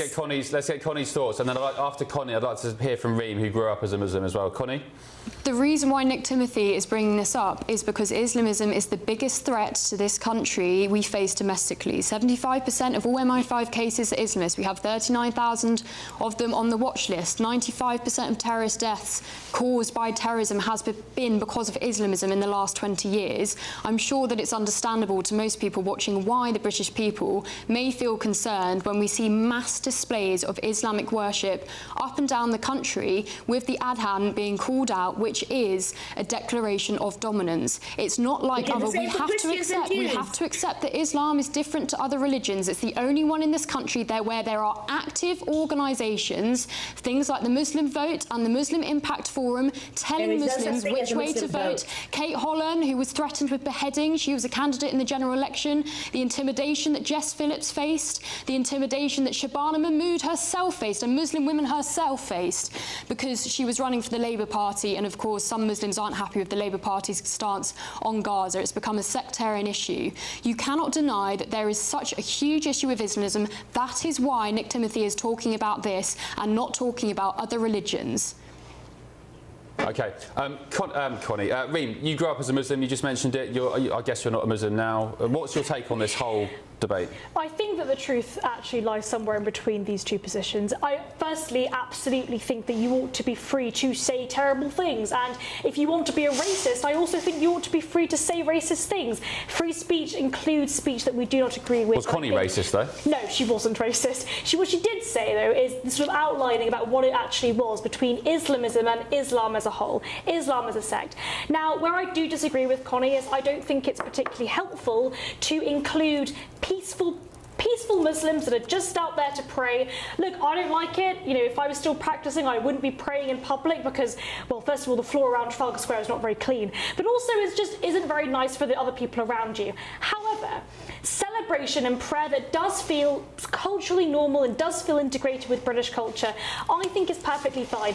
And I do think it is really, really unhelpful to log in the entirety of Islam with Islamism.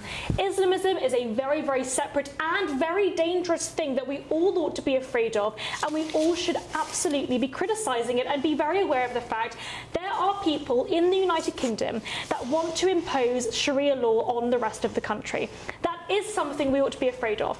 However, the millions of Muslims that do not agree with that position, that want to live their lives freely, the doctors, the lawyers, the people that put food on your table, those people are peaceful and should not be lumped in with the Islamists. So I do think that there ought to be some balance here. Connie, your response to that, and then I'll get Paul and Tanya. I agree completely, and actually Nick Timothy made that very clear in his original comments, that he's by no means saying that every Muslim who was at the iftar event was an Islamist, but the point still remains that mass public worshipping is something out of Islamist playbooks to assert dominance in the public sphere. And actually westernised Muslims who do just want to get on with their lives, who aren't interested in having Islamist political ideology imposed in Britain, are some of the most at-risk groups of Islamism, because they are the most at risk. If they choose to speak out against the extreme parts of Islam, they are at the most risk of backlash from their own communities. And they're the ones who are being forgotten about when Labour introduced this anti-Muslim hostility definition,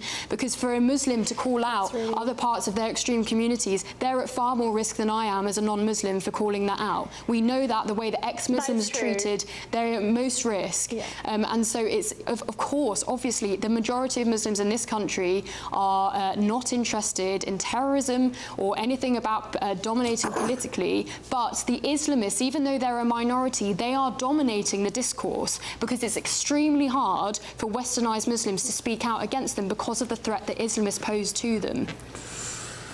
Okay, Paul, I will come to you in a second. Tanya, first of all, what do you make of, are those kind of scenes we saw there, the clip of the mass praying event in the centre of London, is that surprising to you? Do you get that in the United States? I'm actually going to Dallas next week for CPAC, but whilst I'm there, I'll be going to this massive Muslim community that's being built. I think it's one of the largest mosques in the United States, lots of concern about it. But is that kind of, this footage here, should people have an issue with that, Tanya?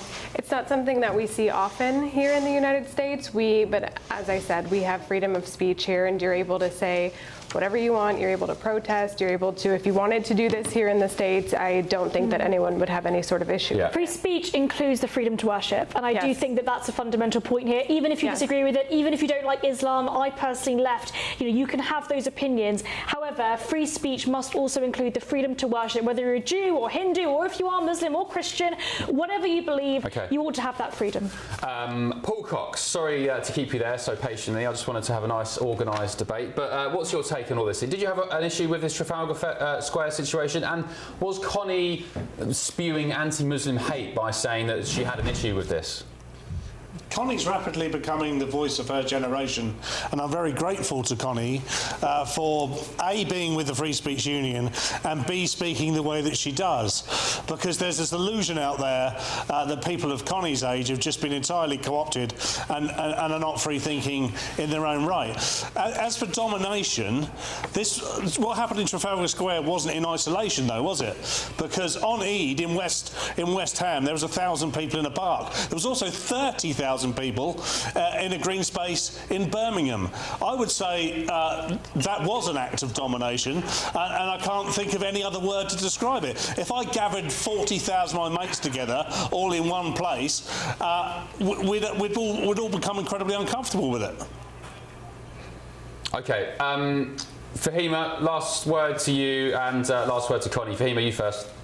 Well, I just think that it is definitely targeting Muslims, whatever you want to call it. You can criticize, you can definitely think whatever you like. It's definitely a target. There was over 100,000 far-right, protests in the summer, which caused a lot of chaos as well, and no one actually said anything against that. And their actual speakers were exactly only depicting what was, anti-Islam sort of, speeches, and that was there, and no one, contradicted it. I think, again, you can say what you want. Yes, there are, youngsters that can say whatever they want and conform to what Connie is saying, but at the same time there are people that are out there that are genuinely have concerns of the inflation and the conflation of both extremists every time they see a Muslim. So even if I was just walking down the street, because of you just seeing people praying, whatever the numbers they are, even innocently, and inviting the entire population to even join along when it comes to the prayer, was only 5 minutes and the rest of it was more of a celebration and just sharing food, that is seen as probably,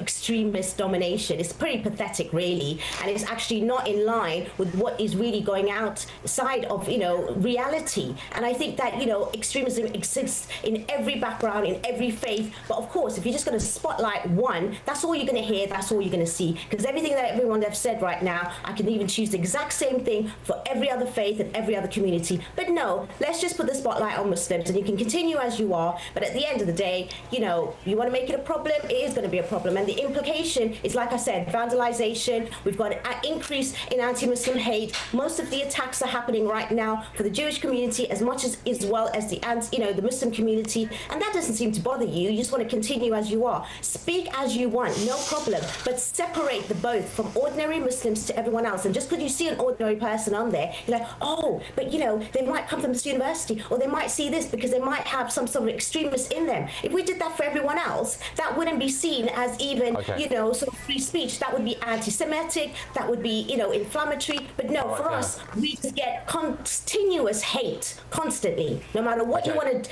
say it is, it's discrimination, is hate. OK, I want to just put to you one quick point that Connie mentioned, which I don't think you responded to, and then I'll give Connie the last word, which was, that's fine, but Connie rightly said that MI5's watch list is 90-odd% Islamist. Most terror attacks, let's speak for the UK, in the last couple of decades are Islamist terror attacks. We had a couple here in the United States even last week. One guy walked into a university and shouted Allah Akbar and blew someone's brains out. The other guy was some Hezbollah sibling who went into a synagogue trying to kill Jewish kids. Do you accept, Fahima, that the majority of terrorist attacks in the United Kingdom and indeed on MI5's watch list are Islamist? I don't even know what you characterize them as, because to be honest, they are trained by, people that would say that are not actually from Islam. They're not practicing. They don't actually come from any sort of faith, as far as I'm concerned, because no religion will have any and allow any extremism. Most of the time, these people, they're false flags, and they make it very obvious that they're from religion. Please take ownership of this. Of all why should I take ownership of anything? You absolutely should. I'll tell you why you should. The reason you should take ownership of this is because of all the things that you said tonight. The whataboutery, the deflection. There's no whataboutery and deflection. Well, we've let you talk. Just let me talk for a second. No, you butted in when I was speaking. I did, and I'm glad I did, because it was just going too far. You were given one example, and the first thing you did is, oh, I don't think they're part of our religion. This is our point. They're not. They are part of your religion. We do not accept that. Do you not understand? And you're talking about, oh, people do not talk against it. I'm one person that has always called out my own community, extremism, whether it's even from the micro or the macro sort of community, worldwide or even. Okay. I've always said that. I have so many people that don't like me in my own community because I've actually called them out, whether it's them being culturally involved and not even practicing their faith. So don't come and tell me, that I should be one person that should, is deflecting. Because if you go and research what I do, you will know. And I don't care, because I am here because I follow the British law and my faith says to follow the law, and that's what it is at the end of the day. And I'm not anti-British, Let's hear from anything like that. Don't come and tell me what you think you know about me. I think that what she was saying is that she, as a Muslim, does not claim those radical people as Muslim. And let's be clear, in Islam, there are lots of things, this is part of the reason why lots of faiths, I think, are very convoluted and very confused. But Islam does say you're not even supposed to protest in a foreign country. So there are lots and lots of aspects of the faith that I think are very, very peaceful. And it depends on how you interpret it. You can be a radical Islamist or you can be a practicing peaceful Muslim. I think the people that were there praying publicly were peaceful. And I think that fundamentally the question becomes, why don't we start separating these individuals?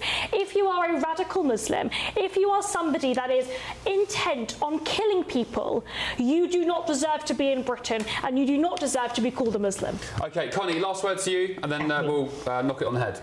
I don't think this no true Scotsman argument is very helpful, and I think it's a disservice to westernised Muslims for Muslims who are broadcasters to not accept that the fact is that the vast majority of terrorist attacks we see on Western soil are Islamist.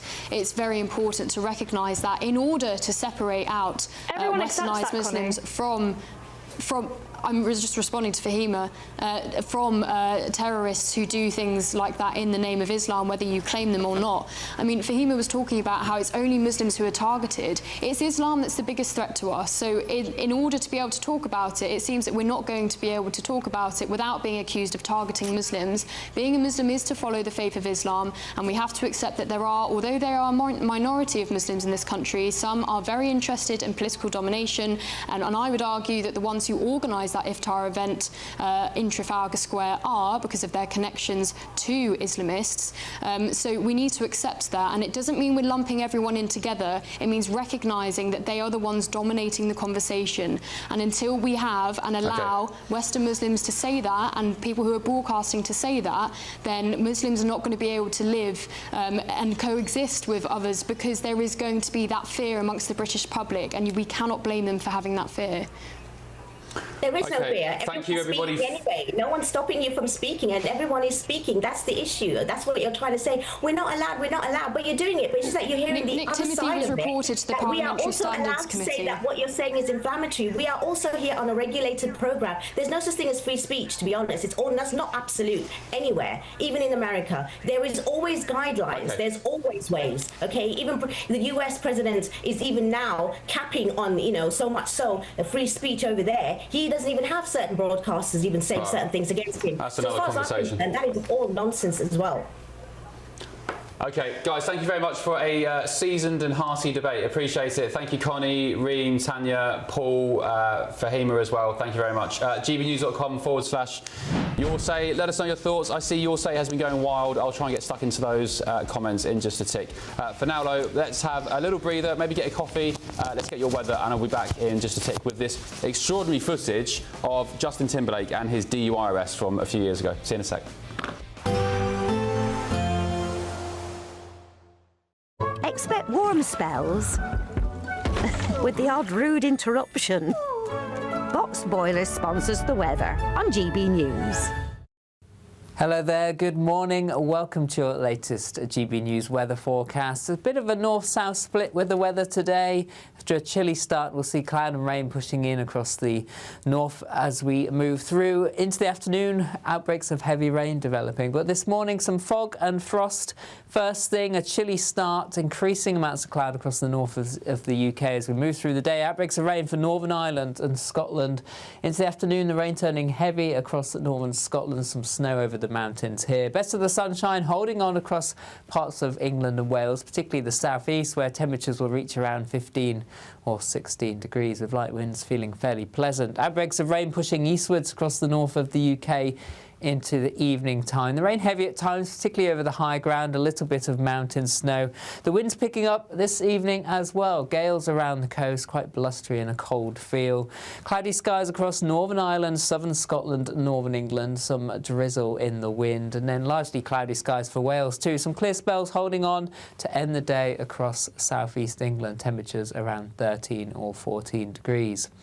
Through the evening and overnight, further heavy rain moves in across western Scotland. Some of this rain pushing into Northern Ireland and northern England as we move through into the early hours. Generally staying cloudy and dry across the rest of England and Wales, and keeping temperatures up as a result. Southwesterly breeze, minimum temperatures around 7 or 8 degrees. So on Tuesday, a wet start across Northern Ireland, southern Scotland, northern England. This rain just slowly pushes a little further southeastwards through the day. Blustery showers following on behind, particularly across Scotland. Gales around the coast. Best of any brightness holding on once again across southeast England. Some sunny spells here, and rain eventually arriving here by the end of the day. Temperatures in the southeast up to around 16 degrees, starting to turn much colder in the north. Expect warm spells with the odd rude interruption. Boxed Boilers sponsors the weather on GB News. GB Loyalty Points is here. They're our way of saying thank you for spending time with GB News. Through commenting on your say, voting in You Decide polls and shaping the debate, you can earn GB Loyalty Points. Unlock rewards, reach milestones and climb leaderboards. Don't just watch our programmes, come and be part of them. Get started by scanning the QR code or go to gbnews.com/loyalty points.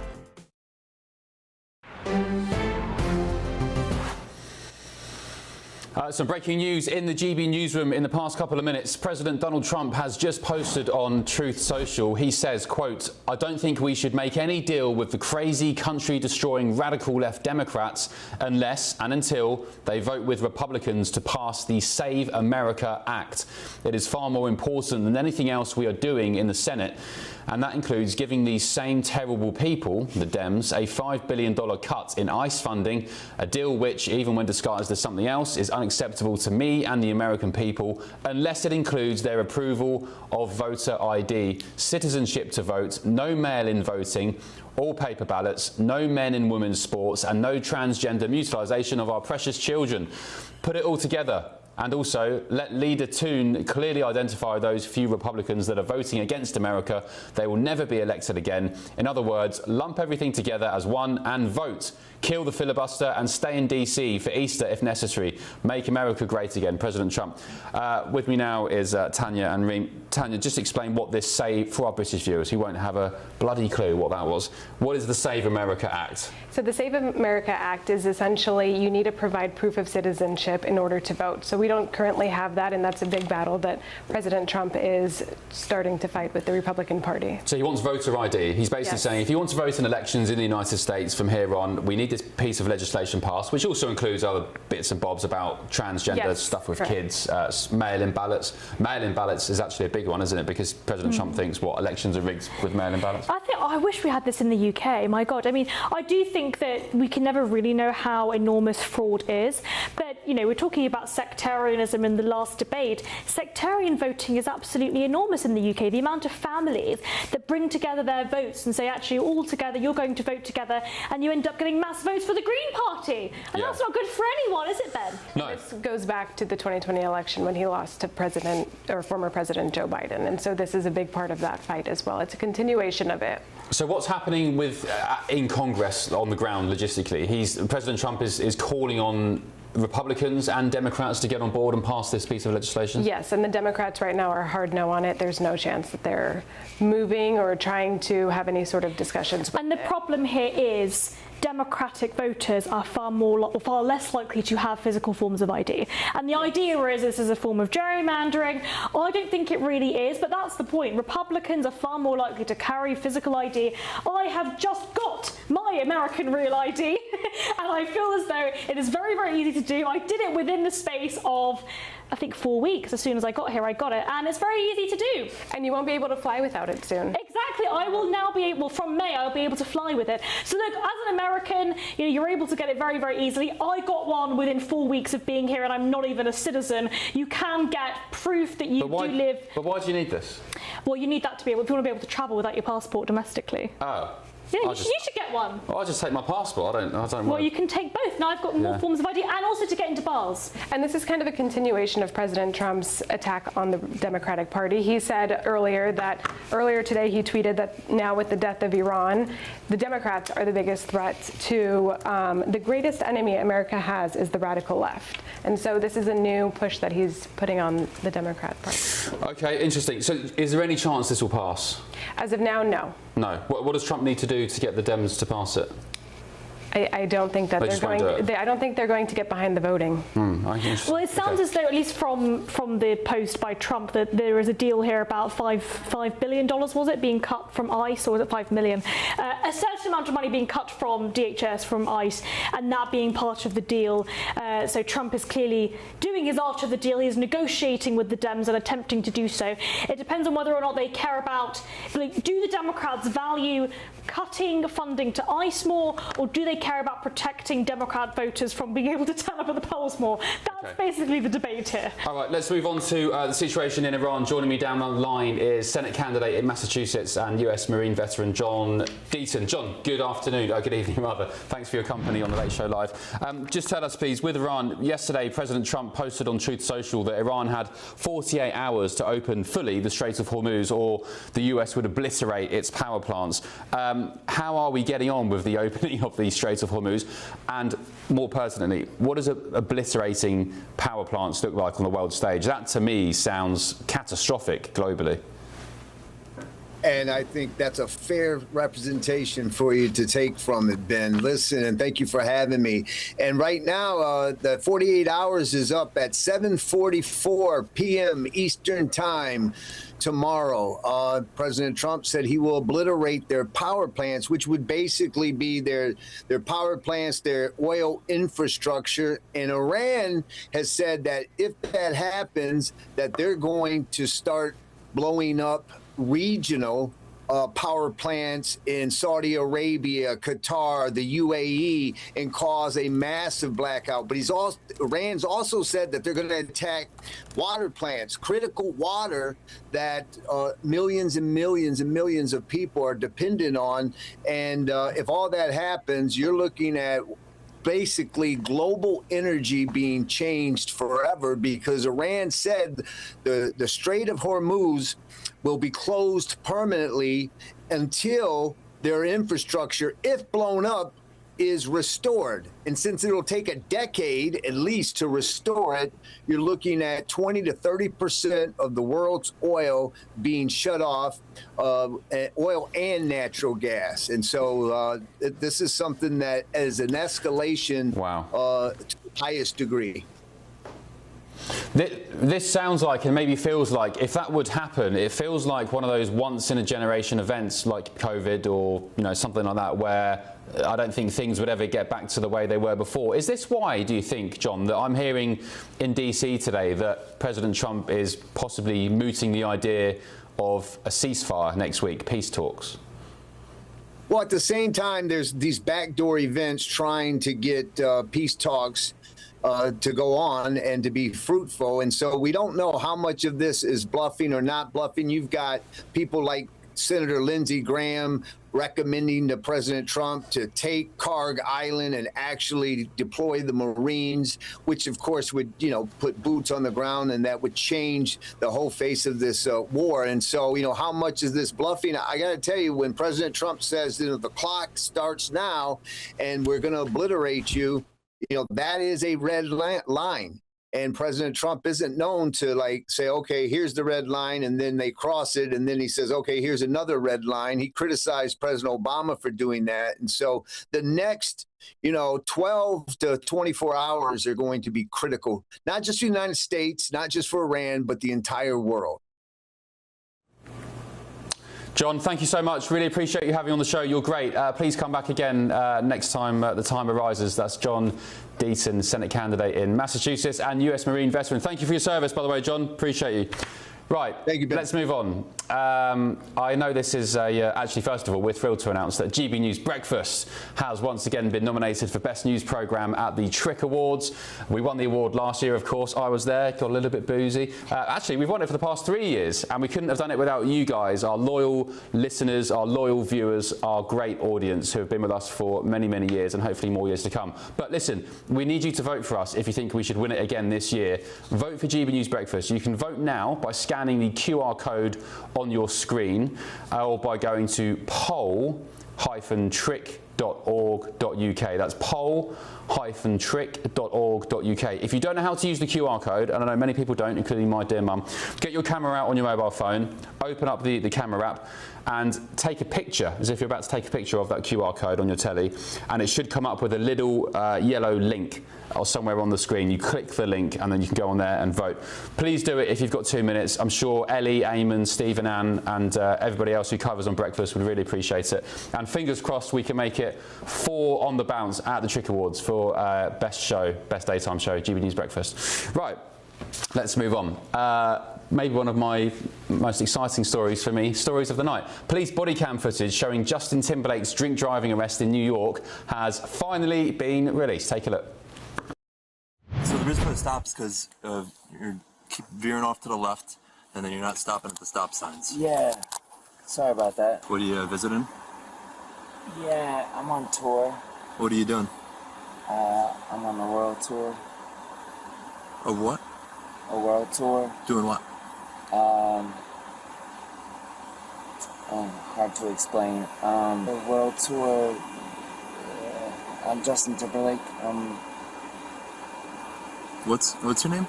Justin Timberlake. Timberlake was arrested in June 2024 on a driving while intoxicated charge, drink driving, after police pulled him over for going through a stop sign and veering on the wrong side of the road. He ultimately pleaded guilty to a lesser charge, which was basically a traffic violation, and he wasn't done at all for anything to do with drink driving or being under the influence. His lawyers tried to sue the police department for releasing that video, and eventually they came to a deal where the cops said, we'll release a redacted version of it, and the full version you can find online. Justin's basically doing the walk where you have to go 1 foot in front of another, prove that you're not sozzled. Let's speak now to US political commentator Paul Dudridge. Paul, what do you make of this? I know it's very trivial, it's a bit of showbiz, there's bigger things going on in the world, and it was from his arrest 2 years ago, but what do you make of it? Well, first of all, I'd like to point out this happened under the Biden administration. So straight away, you've got, for me, it's like it's not a trivial matter at all.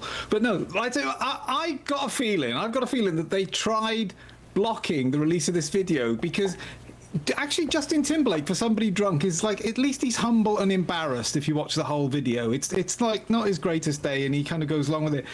Have you watched the whole video where his friend tries pleading with the officers to allow Justin, and she says the greatest line ever, can you guys do me a favor because you loved Bye Bye Bye or Bringing Sexy Back? And so I've got a feeling that there's been 2 years, 2 years of, what kind of defense is that? But 2 years of litigation. I think he was trying to save her because he comes out okay. It's a rough night for him. I mean, I've got to say, even Britney Spears is like, really, Justin, really? Yeah. And so it's a bad night for him, but it's not the worst. Yeah, I think also Justin, when he said, I know it's been reported where he says, I'm Justin Timberlake. From watching that, he doesn't say it as if like, oh, do you know who I am? I'm Justin Timberlake. He was quite humble about it, actually. He was being quite coy. He was saying, oh, I'm on a world tour. And the copper was saying, what do you mean a world tour? What do you do? And he paused and was kind of like, I'm Justin Timberlake. And he kind of whispered it. He went, you're Justin Timberlake? So I think actually, despite being, I mean, he wasn't done for being drunk, but I mean, it's clearly something wrong with him. No. I think he came off all right, despite being slightly whatever he was up to.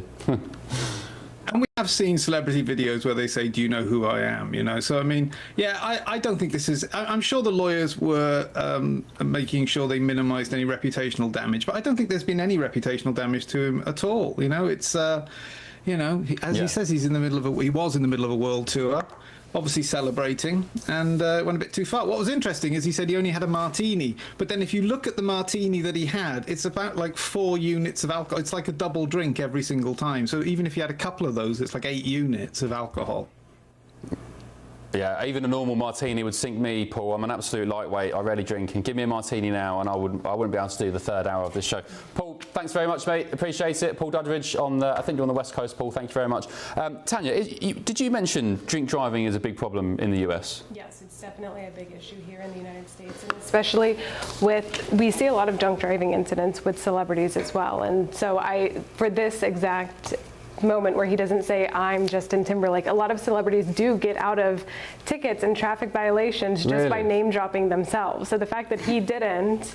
So well, he did get out of it. He didn't get done for a DUI, did he? You got done for a traffic violation. Yeah. That's absurd. This is true. Is that that's disappointing, do you think? I mean, drink driving is serious. I'm not laughing about it, but drink driving absolutely is. Drink driving is serious. I really think there is a massive cultural difference between Brits and Americans when it comes to drinking. Yeah. Americans drink far less, but those that do drink always seem to have a bit of a problem. And I do think that's part of the difference here. In the UK, it is very normal to go for a pint after work. In the US, that isn't the case, and I think it's all a legacy of prohibitionism. If you are a drinker, it is probably secretive, it is probably private, and it is probably something you do by yourself, and you probably have a problem. Also, does the fact that cannabis is legalised in pretty much most states, as far as I recall, does that change anything with regards to you saying that drinking culture isn't really a thing here? Because people are they're smoking joints, probably. Well, you'll know better than I do.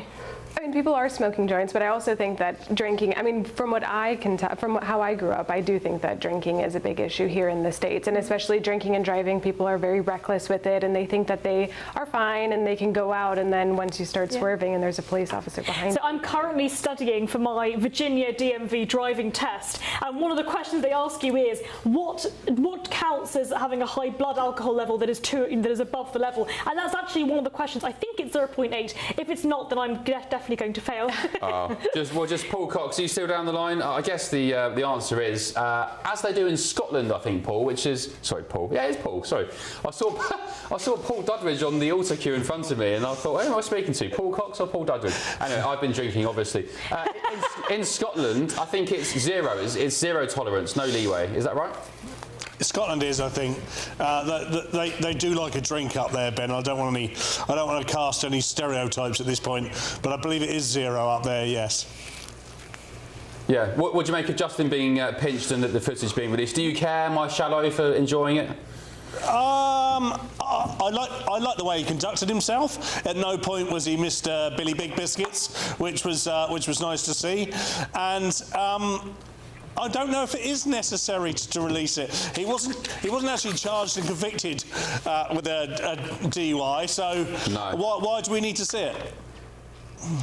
Okay, I don't know. I'm just a shallow guy most of the time. I like to be quite deep and reflective on my life and philosophical, but when I see something like that, I enjoy it. So kill me. I don't drink, so that's my excuse. Paul, thanks very much. Right, viewers, listeners, stick with us on The Late Show Live. 1 more hour left, of course. We're going to be looking at this Green Party suggestion that prisoners should get the vote again, and of course the flotilla that's gone to Cuba, the commie flotilla of Jeremy Corbyn, Kneecap, all the rest of them, Owen Jones as well. Don't go anywhere. Let's look at your weather.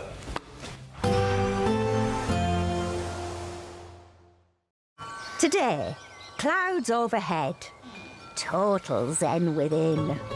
Boxed Solar sponsors the weather on GB News.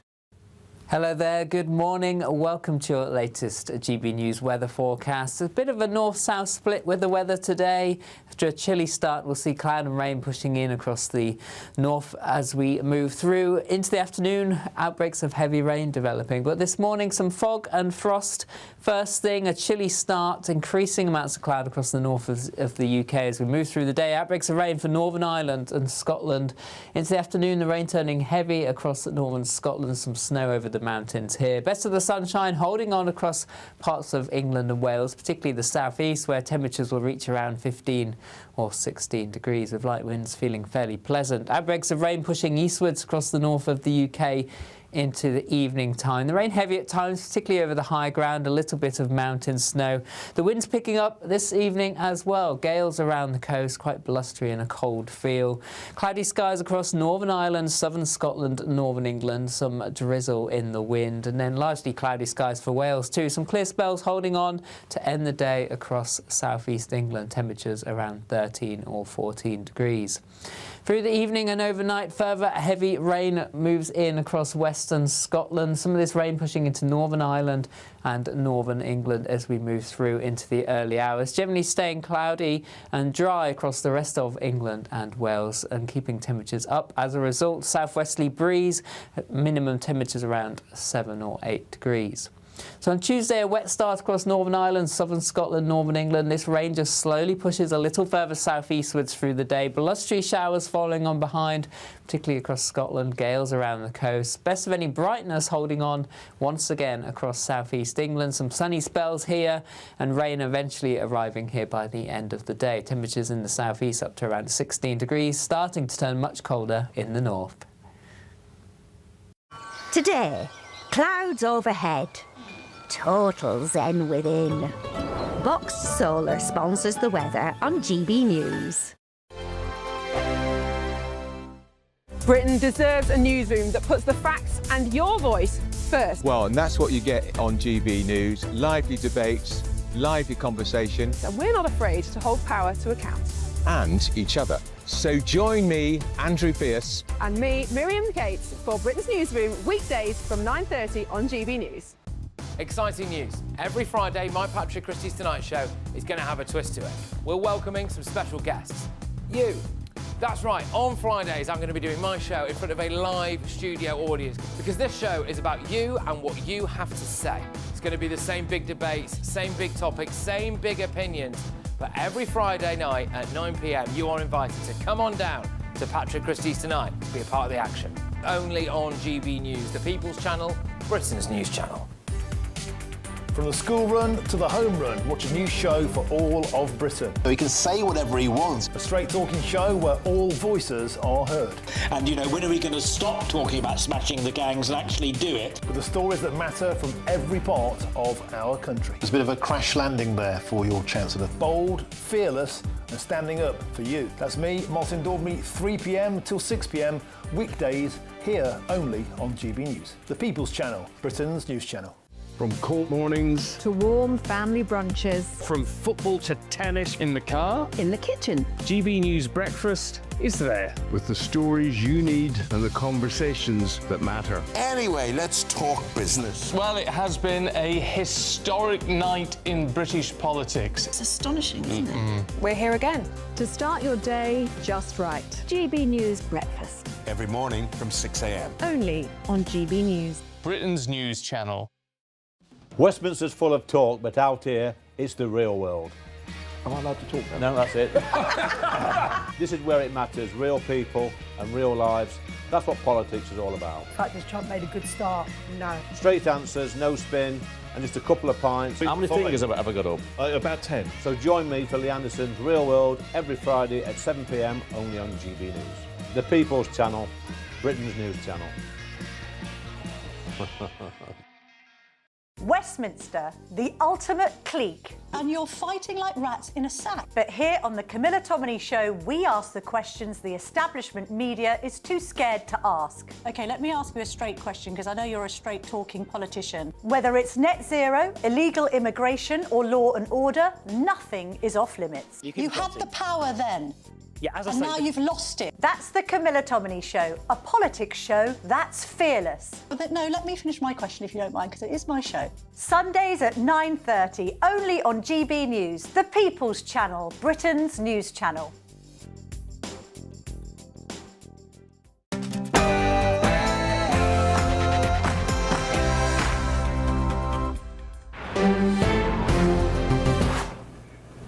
Breaking in the last few moments, President Trump has given an update on the Iran conflict with News Nation. Take a listen. The last question I asked him about was about Iran. Remember, he threatened to hit Iranian power plants if the country didn't reopen the Strait of Hormuz. And I asked him about that and how Iran's foreign minister says they are not going to be swayed by threats. And the president said, rather ominously, okay, let's see whether or not he's right. Now, remember, that threat expires in 48 hours from yesterday afternoon. So the clock is ticking on that, Alex. OK, so News Nation, US cable news network here in the United States, basically saying they've spoken to President Trump in the past couple of minutes, and he says, let's see whether or not he is right on this 48-hour deadline towards Iran's way of opening up the Strait of Hormuz. And also Iran's saying that they won't be swayed by threats, and they are threatening, as we've already discussed, to basically torpedo the global energy supply, or at least a huge chunk of it. The comments are in reference, of course, to the Iranian Foreign Minister Abbas Araghchi, I think that's how you pronounce it, saying earlier on his X account, the Strait of Hormuz is not closed. Ships hesitate because insurers fear the war of choice you initiated, not Iran. No insurer, says the Foreign Minister, and no Iranian will be swayed by more threats. Try respect. He was responding to Trump on his Truth Social post, saying that if Iran doesn't fully open without threat the Strait of Hormuz within 48 hours from this exact point in time, the US will hit and obliterate their various power plants, starting with the biggest one first. That was, of course, the deadline, as we just heard, is later tonight in the UK, about I think it's about midnight in the UK, 7 p.m. Eastern time on the East Coast. Tanya, what's going to happen here with this 48 hours, do you think, militarily? Who's going to back down? President Trump is prepared to act on his word, and the White House said that all options remain on the table, and if Iran doesn't, oblige to what he says, they are prepared to move forward. Have you heard any talk about peace talks, ceasefire next week? No. No. No. Have you? No, I haven't. No, right. But I think part of the problem is, the de-escalation aspect of the war is very, very difficult to achieve because we are so at the height of it now. Iran are now, striking British bases, or at least they're attempting to. The Americans are then intercepting those missiles, and obviously one of them failed last week. It is, we're at the height of the war. It's very, very difficult to de-escalate until Trump gets what he wants. The thing is, I don't really know what Trump wants. What does Trump want? What are the aims here? Is it regime change? Is it sort of them promising that they're not going to try and rebuild their nuclear armaments? Like, what is the goal here? But also with Trump, he said that he is prepared to kind of remove all of the military assets in the Middle East once his job is done. And so he thinks once he reaches total obliteration, then the job is done. What is his objective? Are you clear on it? He has 4 different objectives, and so it's regime change. He wants to obliterate the nuclear program, the ballistic missiles, and then also to make sure that Iran has to promise not to fund its proxy groups in the Middle East. Which I think is completely fair enough. I mean, look, they fund Hamas, they fund the Houthis in Yemen, they fund all of the bad guys the Iranians fund, and I think it'll be fantastic if that all ends, partly because it will result in less death and destruction across the Middle East. But is that possible? We don't know, right? We've got to see regime change. You've got to get to step 2 before you can get to step 4, I suppose. Right. OK, with me now is Barry Oberholzer, former intelligence contractor for Joint Terrorism Task Force. Barry, your take, please, on this looming deadline tonight. So I think it's around, probably give or take an hour or two, 7 p.m. Eastern time, around midnight UK time. What's going to happen when this deadline hits and President Trump feels the Strait of Hormuz isn't fully open? Yeah, I think it's very interesting that everybody's got their guards very close to their chest. Having the escalation in the Strait of Hormuz, Iran saying it's open, the US saying it's closed. You've seen Indian and other countries being able to get their tankers through by paying in Chinese yuan. That will be affecting the US petrodollar extremely much going forward if that's going to be a prolonged and protracted war. Iran can sit and basically run a war of attrition going forward. It will be very interesting to see what happens tomorrow night if the US indeed does strike these energy targets. It would be a severe escalation of the war. Iran will definitely hit back on US and international targets in the region. We're sitting with a situation where things can get very ugly very quickly. our allied partners of the US are not responding as the US is requesting. And once we start hitting the nuclear targets in Iran, I think that is going to be a situation where this war will not run into a ceasefire anytime soon. It will be a severe escalation of the war, and it would increase oil prices tremendously. And it's going to definitely be interesting to see what happens tomorrow night. Do you think at this point President Trump is open to any sort of deal? Because as far as I understand, speaking to experts tonight, they're saying if energy infrastructure is obliterated, as President Trump threatens, it's not just some sort of like, oh, news headline today and forgotten about in a couple of days. I'm being told, and correct me if I'm wrong, and I understand that this would be a once-in-a-generation catastrophe where it would deeply affect permanently people's lives all across the world in terms of people stocking up on food, struggling without internet, electronics and so on. I mean, it'd just be, again, correct me if I'm wrong, catastrophic. You're absolutely correct. It's not going to be as you say, the news cycle is going to run it through and we're going to forget about it like last year's strike on the nuclear targets. This is a once in a lifetime situation President Trump is sitting with. Negotiating wise, I think President Trump is looking for regime change, but on the other side is you're not going to get regime change in the Middle East without having boots on the ground, and we've seen how that ended in Afghanistan and Iraq in the last 20 years. It's an extremely difficult decision the president has in making that, because going in with only Israel and with the US and basically doing this war alone with no allied support, we are definitely going to have a point of no return in this war, which can go on for decades. This is not something that will just be over next week. Once we start hitting those targets, you'll be seeing a severe escalation, possibly moving over to tactical nuclear warheads that might be used in this when we start hitting their nuclear targets. Hang on a minute, Barry. That's a bit of a bombshell to drop at the end there. Tactical nuclear warheads. So tactical nukes, you think, could be dropped in this conflict at some point? I mean, okay, loads of questions off the back of that. When may that happen? What exactly are tactical nukes, and what is their devastation? And what would it mean for people on the receiving end of a tactical nuke? How far do they spread? How significant is it? It is a significant impact. It's the use of nuclear weapons inside of war theater. It is, again, it's once you start hitting the nuclear targets of the energy sector in Iran, I would not be surprised that any of their proxies in the region would escalate extremely fast and extremely quickly against US target, possibly on US soil. And I do believe once that starts happening against the US on US soil or on US or British or allied bases outside of the US region, that the war will escalate to tactical nuclear warheads. Tactical nuclear warheads specifically is smaller versions of the nuclear bomb on missiles, which does cause severe damage. I mean, it's a nuclear warhead, so you can just think for yourself, but it's just speculation. That's my opinion. It's speculation, but I do believe once we start hitting nuclear energy targets in Iran, it's a point of no return. Wow. Have tactical nukes ever been used before? I don't think they have they? No, they have not, no. Okay. And what kind of response, say America started using tactical nukes, what kind of response would they expect, America? I think you can see involvement of China. I think you'll be seeing involvement from China. You'll be seeing involvement from Russia.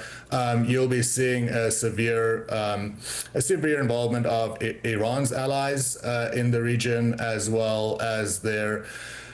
Keep in mind the Islamic Revolutionary Guard Corps, as well as the Islamic Army, is the biggest in that region. The Islamic Revolutionary Guard Corps has got tentacles globally, involved in sanctions busting globally. And so these are not just people inside of Iran, they are spread throughout the world. So I do believe that you'll be seeing an involvement from China and Russia if and only if the US starts hitting these nuclear targets inside of Iran, and I will only see extreme involvement from their allies should there be an escalation to tactical nuclear war. Okay, Barry, just before I let you go, because I'm fascinated in speaking to you, we talked about boots on the ground there. I think there are some, well, at least 2,000 Marines heading Iran's way, possibly to be deployed on Karg Island. But what would boots on the ground in Iran look like? What is the risk to them in terms of casualties, and how would that significantly develop this conflict? I think they will first take Qishm Island. That's the energy targets, and Karg Island that are the biggest energy pipelines for Iran. 2,000 boots is nothing compared to taking on Iran. I think it will be just a tactical and logistical movement whereby we'll be starting to take those islands, which has the energy sectors, and start bleeding them dry from that point of view. I don't believe it would be a full-scale invasion like we saw in Iraq. But we will need hundreds of thousands of troops in order to do that. So I do believe that if there's troops going to be deployed, it would be definitely going into securing those energy sectors on Qishm and Karg Island. Wowzers. All right, Barry, thank you very much. Great speaking to you. Barry Oberholzer, former intelligence contractor for Joint Terrorism Task Force. Please come back on the show again soon, Barry, when the time arises. Thank you very much. Thank you for having me. Thank you. Reem, Tanya, I mean, Barry was talking about possible use of tactical nukes there. It's astonishing. I mean, fantastic that we have this knowledge and understanding that this could possibly be a possibility. I mean, this is absolutely enormous that we're looking at effectively the use of nuclear weapons in an international scale war. I mean, this is very, very scary stuff. It also begs the question about whether or not Iran still has those capabilities, whether or not other countries have those capabilities. Who are these countries, or indeed militia groups that are aligned with Iran that perhaps would start attacking anybody on that side? Britain will inevitably be dragged into this war. NATO will be dragged in. I mean, this is World War III stuff. Paul Cox, I think I prefer the Justin Timberlake story, actually. The more that Barry story went on, at first, you know, I was thinking, I was just watching him. He's like this good-looking guy. The room's lit in a way that, you know, would attract people in. And then he's like, bam! No one gave him the memo, did they? And all the GB News family that were just getting ready for bed have stopped still and are not planning to sleep for about 3 weeks now. It was an incredible thing to say. I think at one point he did say that was just his opinion. So I would just say to anyone who's absolutely terrified now that, you know, it's not necessarily going to happen. It's just Barry's point of view. But the idea of using tactical nukes is next level. This is way beyond where we currently are. Yeah, I think we could probably forget about sort of giving the vote to prisoners or concerns about praying in Trafalgar Square. I mean, forget all that. None of this stuff is going to matter because we're going to be in war. Tanya, of course, you are a writer for the Military Times. Tactical nukes, is that a possibility? Well, it goes back to the question of what the United States has actually achieved in Iran. And so did they actually destroy the nuclear program? Did they destroy what they said was completely obliterated? And so that we'll soon find out, according to... But even America using tactical nukes... That's not something that I've heard about. So I think everyone can... Calm down a little bit. That's not something that I don't feel calm. Do you feel calm? I don't. You don't look calm. No. Anybody got any Valium? God, but it's not something that I've been hearing. My favourite moment... Crazy. I also just... Go on, Reem. Go on, Paul. I was going to say, my favourite moment was when Ben realised what Barry was saying, and he was like, right, OK, I'm just going to address this. I've got 7 questions. Here we go. And it was just, we were all a bit like, is he for real? I mean, look, it's a possibility, isn't it? We don't know where this war's going, and at some point, somebody's going to have to do something to stop it. Well, I don't think anybody in the UK is patriotic enough to take up service, so I think we'll all be fighting alone. I think also part of the problem is Europeans have just been so incredibly reliant on American defence. I mean, look, I'm a libertarian. I hate the government doing anything, but the one thing the government should do is protect you, protect the citizens from war, from death and destruction, from external people coming in and trying to affect your way of life, and that is what the Iranians have done. I must also say, this entire war, I think, was pointless. Trump did not have to go and invade Iran. There was absolutely no need for it. At first, he was saying it wasn't a war. This isn't a war. It is very clearly a war now. Well, hang on a minute. You're just talking about nukes and so on. But President Trump, I spoke to Steve Witkoff last week. He said he sat at the table with the Iranians, with the Islamists, and they said they had 400 kilograms of enriched uranium ready to go. I think lots of Americans who said, you know what, I voted for Trump because I didn't want to get involved in foreign conflicts in the Middle East. Yeah, but forget that. Forget that. The Iranians said, according to Witkoff and the administration, they had 400 kilograms. So do the Americans. Look, I don't like the Iranian regime. All of us hate the Iranian regime. But, yeah, but what would you have done? Why should the Americans get to tell Iranians that they cannot have this very same nukes? Look, I want regime change. I want freedom for Iranian people. But I don't think that spending billions of American taxpayer money, the Pentagon have just asked for an additional $200 billion to fund this war. So would you be okay with Iran having a nuclear weapon? I don't like it. I don't want it to happen, but I don't think it warrants what is currently going on. I mean, you know what they'd do with that nuclear weapon. I don't think that they would have attacked America or indeed attacked Europe unless there was a genuine. Well, they would have done what they have been shouting about probably for the past however long they've been. These Islamists have been going around since 1979, saying death to America, death to England, and predominantly death to Israel. They would have got that nuclear weapon, Reem, and you know this, and pointed it straight at Tel Aviv. I don't think so. And wiped. You don't think the Islamist? I don't think so. I also hang on, that's crazy. You don't think the Islamist regime in Iran, who have been saying death to Israel every morning, man, before they go to bed, would have pointed that nukes at Israel and blown them off the map? I don't think they would have bothered because they would have known that the Americans would have gotten involved and bombed them to smithereens. But part of the problem is, I do think that Israel did pressure the Americans into getting involved in this war in the first place. I don't think it really is in America's interest. I also think, quite frankly, lots of Americans and lots of Westerners are absolutely sick to death of American presidents dragging the West into yet another conflict in the Middle East that really has nothing to do with us. And that's something that the White House has completely denied, that it was Israel who kind of forced the United States into this war. They're saying, if anything, it was Trump who dragged Israel into the war. Yeah, and also, by the way, the IRGC are rampant all across the West, all across London. Three of them picked up by the police, counter-terror, trying to bomb the Israeli embassy, allegedly. Other Iranians arrested the other day for plotting and attacking. So intelligence they're all over.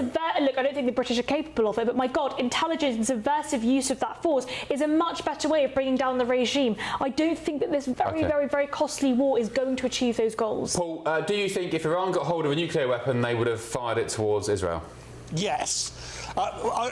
Reem, the thing I love about you the most is I have no idea which way you're going to come down on an argument. You've got this kind of smorgasbord of political views, and I find it fascinating because I don't think they all marry up together. But I do genuinely believe that if the Iranian regime had a nuclear weapon, then most of the world would be in trouble. Let's see what Steve Witkoff told me last week or the week before, can't remember, when I interviewed him about the Iranian conflict. Let's take a look at that clip. This argument, Mr. Witkoff, in the UK, particularly from those on the left of the argument who say the Iranians didn't want this, despite the scenes we saw on the streets after the first strike last Saturday, 10 days ago, despite the joyous celebrations from the Iranian protesters, and indeed those who gave their lives protesting many months ago when President Trump was saying help is on the way. This argument now, this sort of rhetoric, is that the Iranians didn't want any of this. They don't want bombs falling on their heads. They don't want schools being blown up, quite frankly, with children dying. Whoever's responsible, that's still being investigated. Is it the case, do you think, from your understanding, that the Iranian people do want this kind of military intervention? They do want the United States to be launching this military intervention? Well, I think we have to separate what the Iranian people want and what the regime wanted. It was clear to Jared and I, we were there as a fiduciary on behalf of President Trump and the United States people, and we were there to make a deal. And the president instructed us to use our best efforts to get to a deal if we could. The first of 3 sessions that me and Jared just recently ran began with their negotiator lecturing us on the fact that they believe that Iran had the inalienable right to enrich. They followed that comment up with the following comment. We have 460 kilograms of 60% enriched uranium.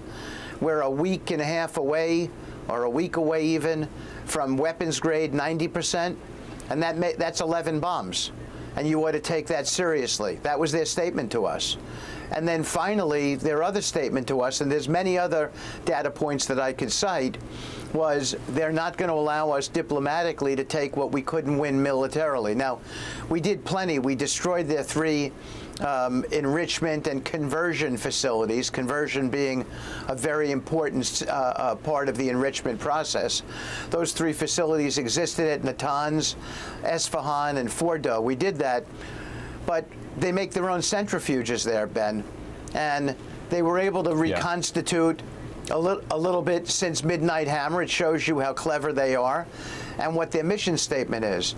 And I think that all of these things taken together, including that they refused every entreaty we made to them, offering them free fuel in return for no enrichment, I think that would show you that they had no intention of wanting to do a deal that would meet the objectives that were outlined by President Trump. And that's the assessment Jared and I made, and that's the assessment that we came back and told the president and his foreign policy team. Yeah, Tanya, if you're asking me to believe the Islamist regime in Iran or Steve Witkoff and Western politicians, I will always believe Western politicians. Yes, and I think that you're right in doing so. Okay. Paul, what's your take on... Reem, actually, I will say, I'm astounded you think... I'm going to go back to it because I'm astounded you think Iran... Do you think they deserve a nuke, so it's fair? No, I don't. I don't like it, but I think that there are better ways to solve this problem. There are easier ways to actually look into the situation and say, hey, let's try and use subversive intelligence. Let's try and use spies. Let's try and use technological advancement in order to subvert the power and authority that the Iranian regime have. I don't think spending more than $200 billion on this war is the best way to do it publicly. I think there are better ways to solve the problem, and the Iranian regime should fall. I hope the Iranian people are free, as the Venezuelans are, but I do think the problem is this war is far too costly for the benefits we'll reap. Okay, but just to clarify, so this is the last question to you on this, just to clarify, what would you do? Witkoff was saying Iran were a couple of weeks away from getting a nuke. What would you do? Well, I think that this counterintelligence should have been far better over the last decade. Yeah, but what would you do? Well, if you're 3 weeks off, I don't know. I don't know what the best approach would have been, but I don't think that a $200 billion war is the best approach. Part of the problem is counterintelligence should have already subverted those groups, and I don't think that the British, for example, have been particularly helpful to the Americans on that front, because we've cut so much of our military spending. I think the real question is, why is it Europeans cannot defend themselves when the Americans have dragged us into this war? And if it is the case, they haven't dragged us. Well, who? The UK. We're now going to be dragged into this. Absolutely. If it is the case that nukes are going to be used, perhaps in the next, if this is what's happening, we are absolutely being dragged into it. NATO is going to be dragged into it. We're all going to be dragged into World War III, and I don't think that was worth it. Okay. Well, Paul, you could argue that World War III would have come anyway if Iran got hold of a nuke. Yes. Honestly, Reem, this is astonishing stuff. Tanya, can I just ask a question? Have you ever contributed to this show before? Yes. Right, great, because, sorry, we hadn't worked together. I was just thinking, if this is your first time, you may never come back. But please do come back. This is... tonight has been a phenomenal show. Reem, it's an interesting perspective. I've never heard anyone say, I don't like that Iran might have nuclear weapons, but look, they shouldn't have it. If they were 2 weeks away, if they were 2 months away, if they were 2 years away, I think ultimately the United States did the right thing in stopping that. Linda Dewberry, who's an experienced journalist, was on a previous show earlier this evening, said essentially what she believes happened was that all the right people were in the right place at the right time, and Israel had the intelligence and said, if we go now, we can take out the Ayatollah and the top team, and we can really start this thing, really get this ball rolling. And I think that's really what triggered it. I think they went in together. I don't believe that we are just being, the United States and its allies are just being pulled around by Israel. But ultimately, everything that Reem mentioned with regards to counterintelligence and all that sort of counter-terrorism intelligence hasn't worked. It hasn't worked. So it was always going to get to this point, I think. Well, perhaps it's been ineffective. Well, I mean, I don't know. I'm not an expert in counterintelligence, but I do think there is an aspect of this situation which is that the aspect of counterintelligence that we have seen, or at least that we have not seen, hasn't been effective. And I think the question is why? Why haven't our intelligence services been effective enough? Why haven't the British been able to support this? British, by the way, who had some of the best world-renowned counterintelligence in the world. We've completely fallen off here. And I do think part of the problem is we're just weaker. The West is weaker, and I think that that's part of the problem. Okay, Tanya? I was just going to say, the one thing that's a little confusing about the 2-week timeline that Iran was 2 weeks away from having this nuclear weapon is that last year we had the Operation Midnight Hammer, where allegedly their nuclear program was completely obliterated. So then where is this 2-week timeline coming from when it was set back? What the Americans say, what President Trump says, was 10 years, 15 years or so. I think Paul makes a great point. Before we move on, last word from me, because it's my show. Paul, you made a good point there, saying that there was intelligence that the Ayatollah, the Supreme Leader, all his team were in the right place at the right time. That is true. I was in the press briefing room at the White House last week. Caroline Leavitt was asked about this apparent phone call from Benjamin Netanyahu to President Trump, where apparently Netanyahu said, we know where they're all going to be, we can strike, we can take them all out if you go along with it and you give the approval. And Caroline Leavitt was asked, was that the catalyst for starting this conflict? And Caroline Leavitt, by the way, being the press secretary, she replied, it wasn't the reason this war was started, but it definitely sped up the timeline, which I thought was an interesting answer. So it was the Israelis that told Trump to get involved? Well, and then also Trump said in another interview, he said, I got him before he got me. Yeah. So it was personal. I think you are. I'm not going to be a Trump sycophant, but I don't think Trump gets bounced around by anybody, including Israel. Perhaps. Anyway, right. Let's move on. By Putin, though, I think. No, how's he? No, right. That's another conversation. Right, let's move on. Let's move on to something more light-hearted, shall we? Or maybe not light-hearted. Goodness me! A man known as Palm Beach Pete. He's gone viral online after users were convinced he was the notorious sex trafficker Jeffrey Epstein. We'll take a look at that in just a second. First, though, let's get a quick look at your weather. Back in a tick.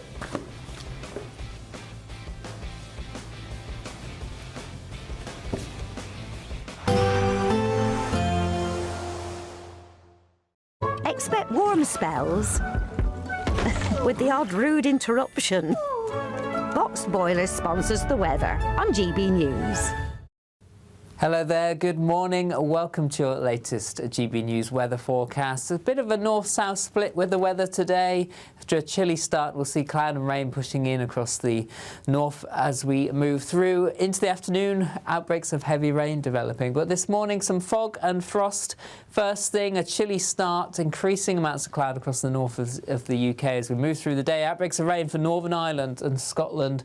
Into the afternoon, the rain turning heavy across northern Scotland, some snow over the mountains here. Best of the sunshine holding on across parts of England and Wales, particularly the southeast, where temperatures will reach around 15 or 16 degrees, with light winds feeling fairly pleasant. Outbreaks of rain pushing eastwards across the north of the UK into the evening time. The rain heavy at times, particularly over the high ground, a little bit of mountain snow. The wind's picking up this evening as well. Gales around the coast, quite blustery and a cold feel. Cloudy skies across Northern Ireland, southern Scotland, northern England. Some drizzle in the wind, and then largely cloudy skies for Wales too. Some clear spells holding on to end the day across southeast England. Temperatures around 13 or 14 degrees. Through the evening and overnight, further heavy rain moves in across West western Scotland. Some of this rain pushing into Northern Ireland and northern England as we move through into the early hours. Generally staying cloudy and dry across the rest of England and Wales and keeping temperatures up. As a result, southwesterly breeze, at minimum temperatures around 7 or 8 degrees. So on Tuesday, a wet start across Northern Ireland, southern Scotland, northern England. This rain just slowly pushes a little further southeastwards through the day. Blustery showers following on behind, particularly across Scotland, gales around the coast. Best of any brightness holding on once again across southeast England. Some sunny spells here and rain eventually arriving here by the end of the day. Temperatures in the southeast up to around 16 degrees, starting to turn much colder in the north. Expect warm spells with the odd rude interruption. Boxed Boilers sponsors the weather on GB News. GB Loyalty Points is here. They're our way of saying thank you for spending time with GB News. Through commenting on your say, voting in You Decide polls and shaping the debate, you can earn GB Loyalty Points. Unlock rewards, reach milestones and climb leaderboards. Don't just watch our programmes, come and be part of them. Get started by scanning the QR code or go to gbnews.com/loyalty points. I'm Michelle Dewberry and this is GB News, the People's Channel, Britain's... Hello, welcome back. Right, let's take a quick look at some of the other news stories here in America. President Trump has announced that ICE agents will start work at US airports this week to help with delays and staffing shortages caused by a stalemate in Congress. He'd previously threatened to send in the controversial immigration agents if the Democrats didn't immediately agree to fund the Department for Homeland Security. Elsewhere, a one-ton meteor travelling at nearly 35,000 miles per hour caused a fireball and a loud boom over Texas on Saturday as it broke into pieces while entering Earth's atmosphere. Footage on your screen now if you're watching on telly. NASA said they started receiving reports of a fiery object streaking through the sky north of Houston on Saturday afternoon. The agency said they're trying to confirm reports that a piece of the meteor penetrated the roof of a house, but at least it wasn't a tactical nuke. And the singer Chappelle Rowan has responded after former Chelsea footballer Jorginho posted a social media post claiming her security guard made his stepdaughter cry at a hotel in Brazil. The musician said Jorginho's stepdaughter did not deserve that and claimed the situation had made her really sad. Oh, boo-hoo. That's it.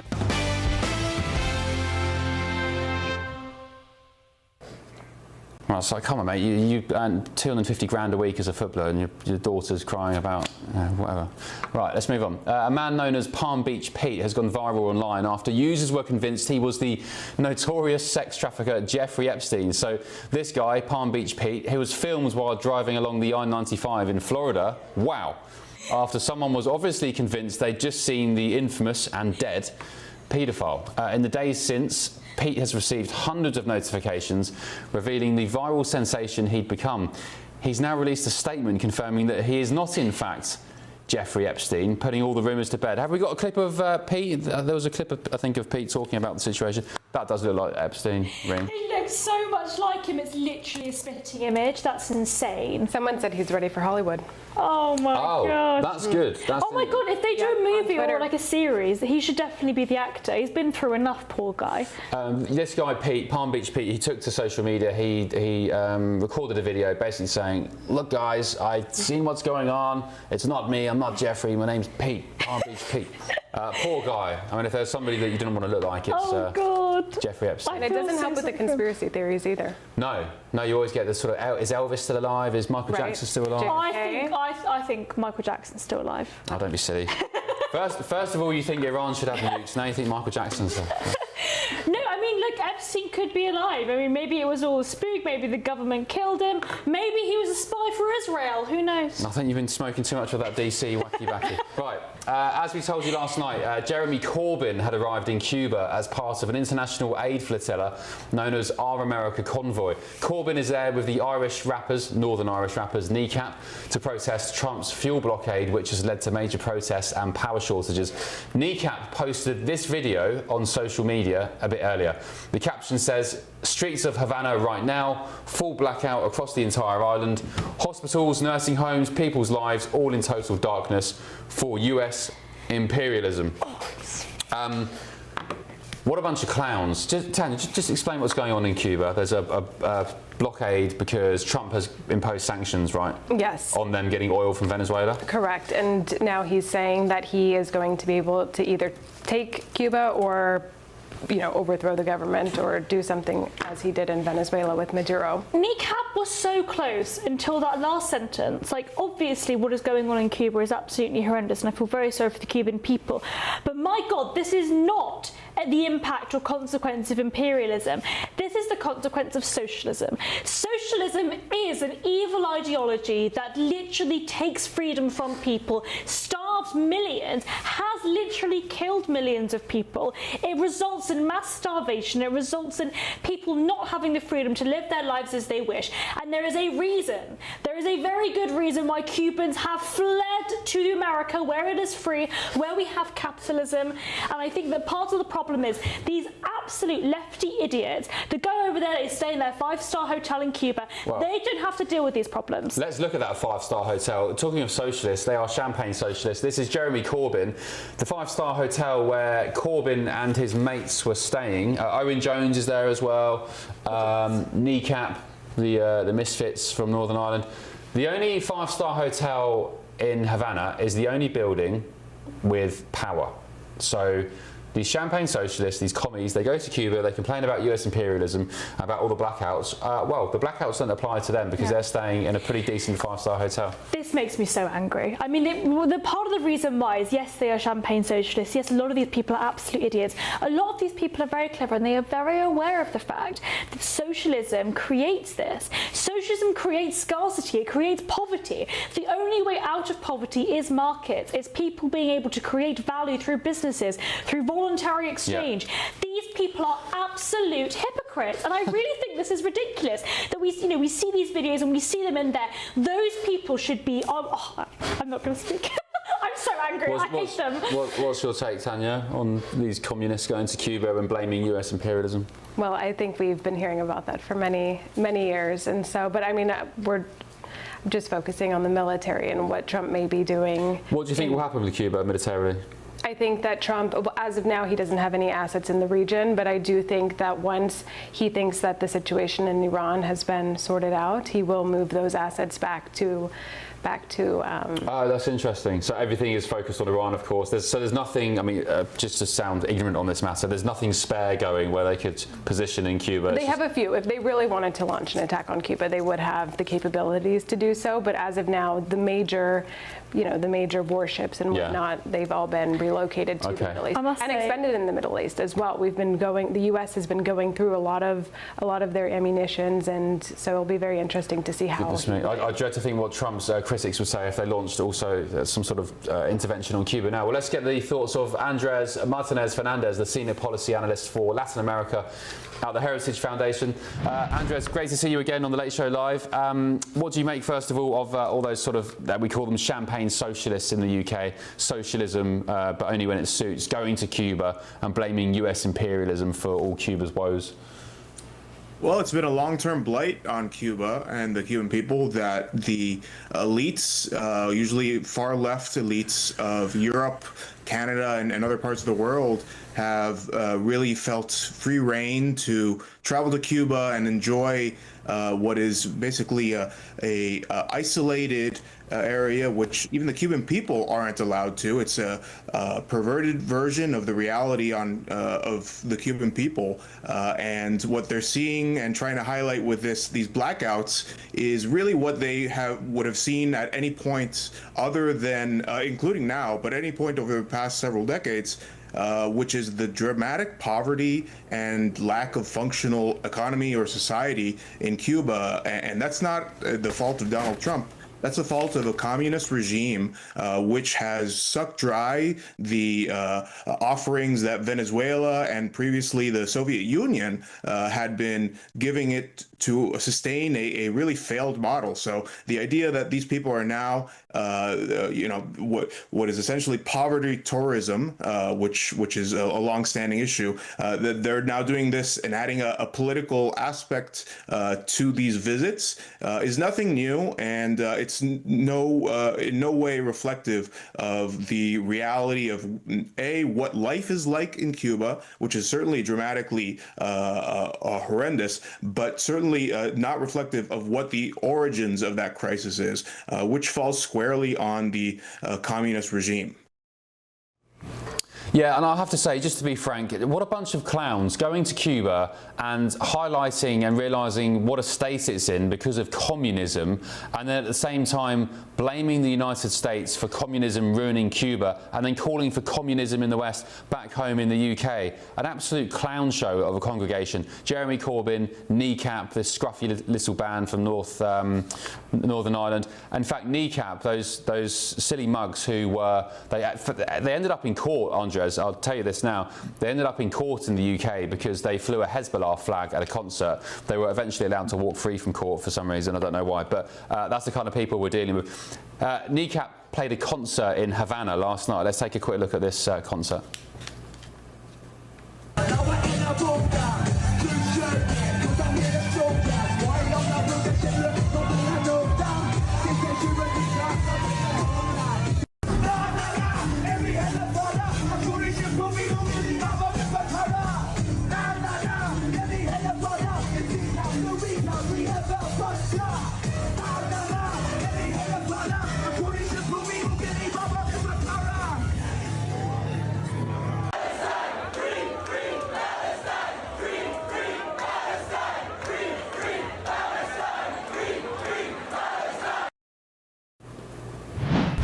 So those little scruff bags, Andres, they held a concert, they stayed in the only 5-star hotel with power, and reports, they're unconfirmed reports, that because of the electricity use used by that gig, the concert, whatever you want to call it, affected nearby hospitals, apparently. It's unconfirmed. But what's your reaction to that footage?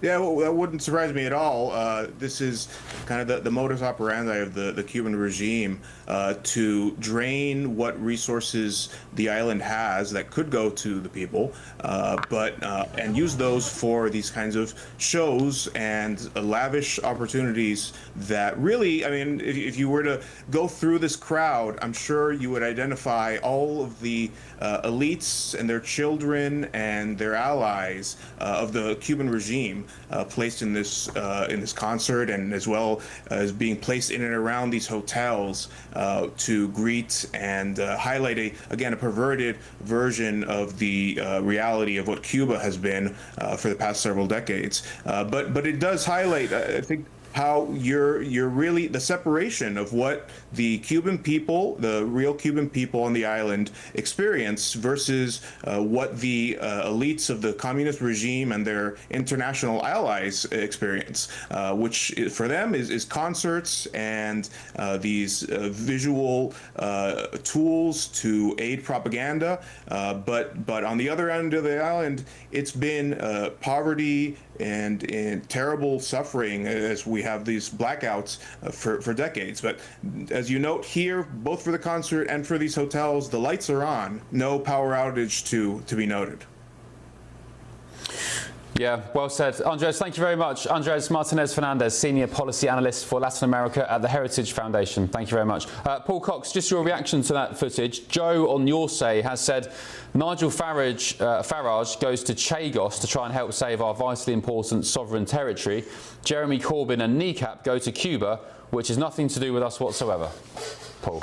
Well, quite, and I share Reem's anger in this. These people don't. They're not going to communist Cuba and living like the people of Cuba have to.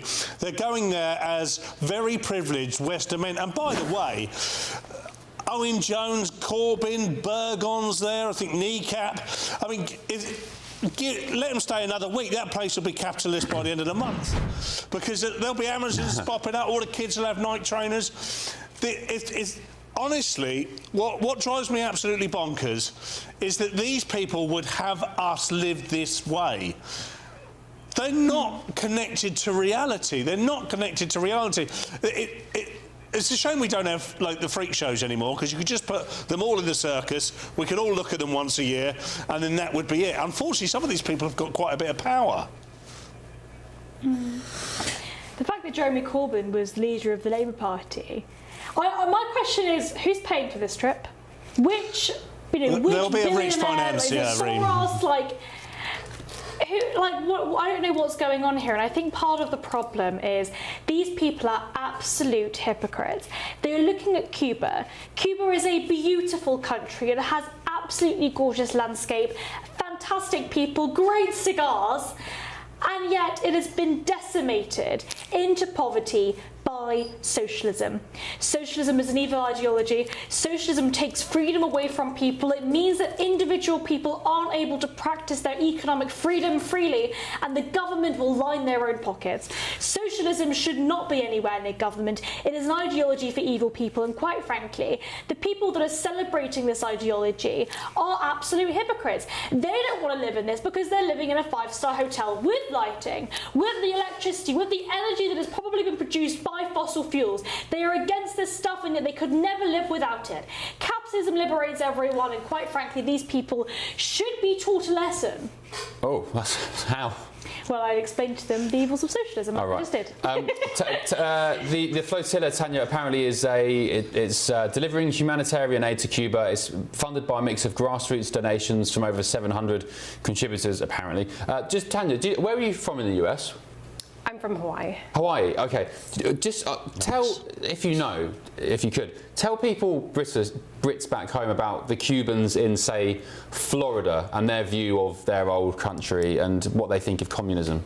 I've spent a lot of time in Florida, and a lot of Cubans who have migrated over to Florida, they are not happy, obviously, with what's happening in their government. A lot of people don't return back. So a lot of them are supporting what President Donald Trump is trying to do with Cuba. Today, I don't know if you saw the White House pool report, but they said that there was a whole line of protesters just kind of showing support for what President Donald Trump is trying to do, and they had the Cuban flags and signs, and they were all, and his motorcade actually slowed down as he was passing by it, just to kind of take it all in. So he is getting a lot of support from Cuban Americans who have been living in the States. That's the thing, isn't it? You've got Cubans who say, we hate this communist regime, we're poor, we hate it, let's go to the United States where we can pursue the American dream and pursue capitalism. All the Cubans in Florida, I met some in Miami this week, they said, we hate it, go on President Trump, please save our homeland, please save our friends and family.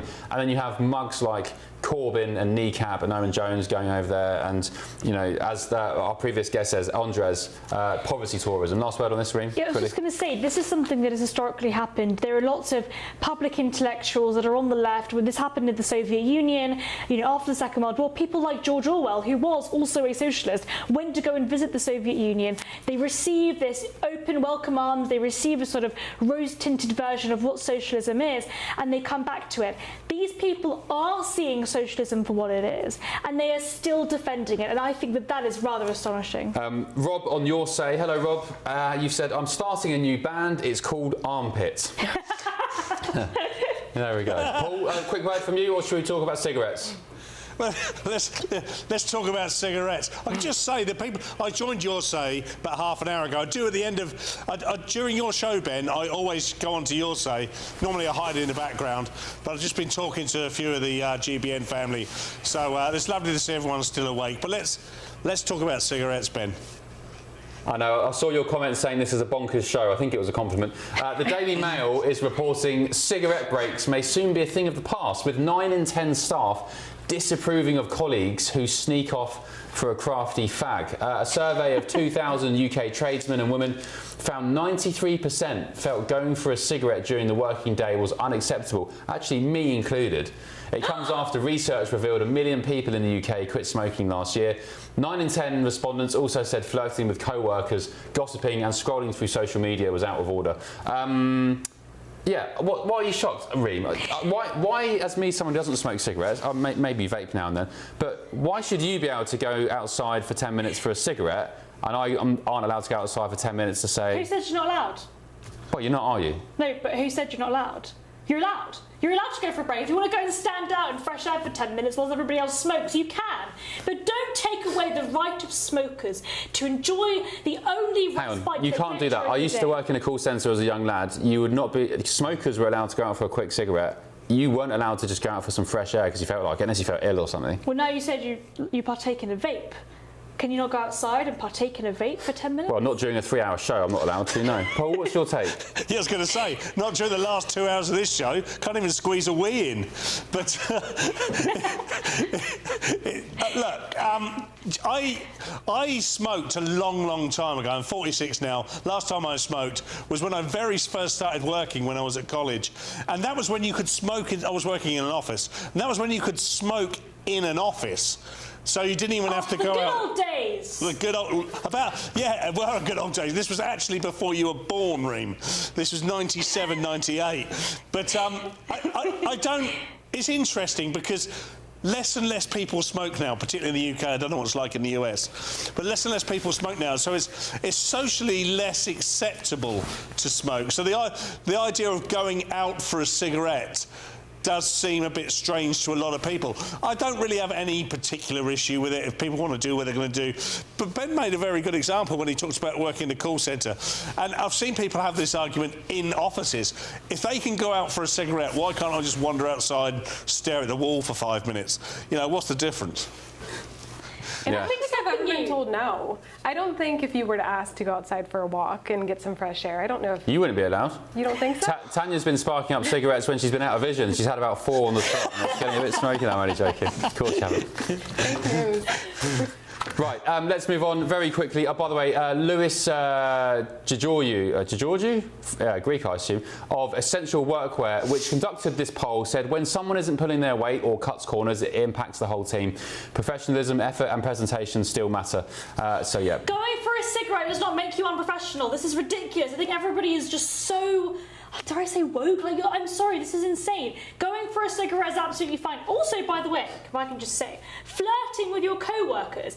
Now look, there is an element of professionalism that is obviously required in all workplaces. However, if you're not allowed, as a bloke, if you're not allowed to just say hello to a woman and, you know, perhaps ask them out on a date, you know, I think half of the couples wouldn't exist, would they? I wouldn't be in a relationship if it wasn't for the fact that my now fiancé flirted with me whilst we were at work.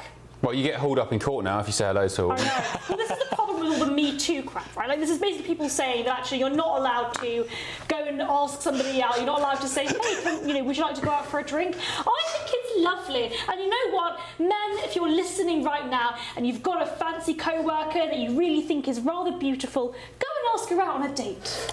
Tanya, should you be allowed to flirt with co-workers without getting hauled in the courts? I think there's a fine line. I think things need to be consensual, of course, and so I think that... How do you know it's consensual until you ask? They just need to behave appropriately. Yeah, Paul? Quick. Reem sounds like a bloke from the 1970s at the moment. This is incredible. How do you know it's not consent until you ask? Unbelievable stuff, Reem. I'm not going to go and ask anyone here or anyone on screen if they want to come on a date with me. I don't think it's going to work out for me. Oh. Oh, all right, let's not patronise me too much, Reem. Oh, right, OK, I think we've got time for one more story, have we? I think I need a vape after this. The Duchess of Sussex has trademarked her lifestyle products in Australia before a visit to the country next month. Meghan will join Harry on a royal tour, a fake royal tour. They're not royalty! Will include the Duchess addressing a women-only weekend retreat in Sydney, sexist, having successfully registered for a trademark. Tanya, do you care about Harry and Meghan? Are they popular in the US? No, they're not popular in the US. Paul, do you care about Harry and Meghan? Are they popular in the UK? I don't care. Are they popular? Not. I mean, you think about the circles that I frequent. They're not popular. No. I mean, this is a fake tour, isn't it? I'm not quite sure what they're doing. They don't know what to do themselves now, do they? I feel slightly sorry for Harry. He's trapped in this loveless marriage, and she's on some grift. I don't know. Understand. I'm sure they love each other. They're trying to make money, though, Paul. Paul, they're trying to make a few quid in their private life. Yeah, everyone's trying to make money, Ben. That's why I'm working till 3 a.m. But I don't think they need to. I don't think they need to quite go as far as they are. I just hate them. She's charging a lot of money to take a photo with her. Yeah, how much? I think it's a couple $1,000s just to take a photo with her. Ridiculous. It's only Ridiculous. I thought she was 200 quid to take compassionate and one with humane. me. I'd give a picture. Maybe I'll start charging for pictures to people. You should. How much do you charge? $4.99. Right, let's say goodbye. Paul, thank you for making money on my show tonight. Sorry to put up with a bonkers show. You've earned every penny tonight, Paul. Thank you so much, mate. Enjoy your week. Take care, mate. Good man. Reem, thank you. Thank you. Thank you very much. And Tanya as well. Thank you very much. I really appreciate you guys on the show. And the biggest thank you of all to the viewers and listeners. That's me done for the weekend. I'm in New York tomorrow, and then I'm going to Dallas for a couple of things to treat you with next week, including CPAC, the Conservative Conference. I'll also be going to one of the biggest mosques being built in the United States. Lots of conversation and debate about that. Thank you very much. Sweet dreams. Good night. Enjoy your week, and I'll see you in a few days. Mwah.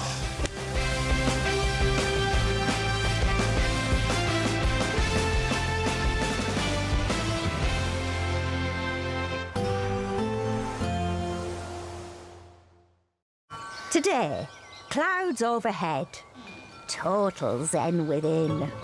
Boxed Solar sponsors the weather on GB News.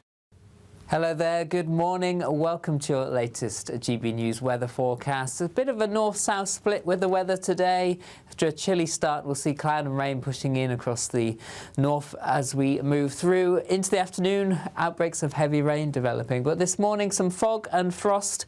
First thing, a chilly start, increasing amounts of cloud across the north of the UK as we move through the day. Outbreaks of rain for Northern Ireland and Scotland. Into the afternoon, the rain turning heavy across northern Scotland, some snow over the mountains here. Best of the sunshine holding on across parts of England and Wales, particularly the southeast, where temperatures will reach around 15 or 16 degrees, with light winds feeling fairly pleasant. Outbreaks of rain pushing eastwards across the north of the UK into the evening time. The rain heavy at times, particularly over the high ground.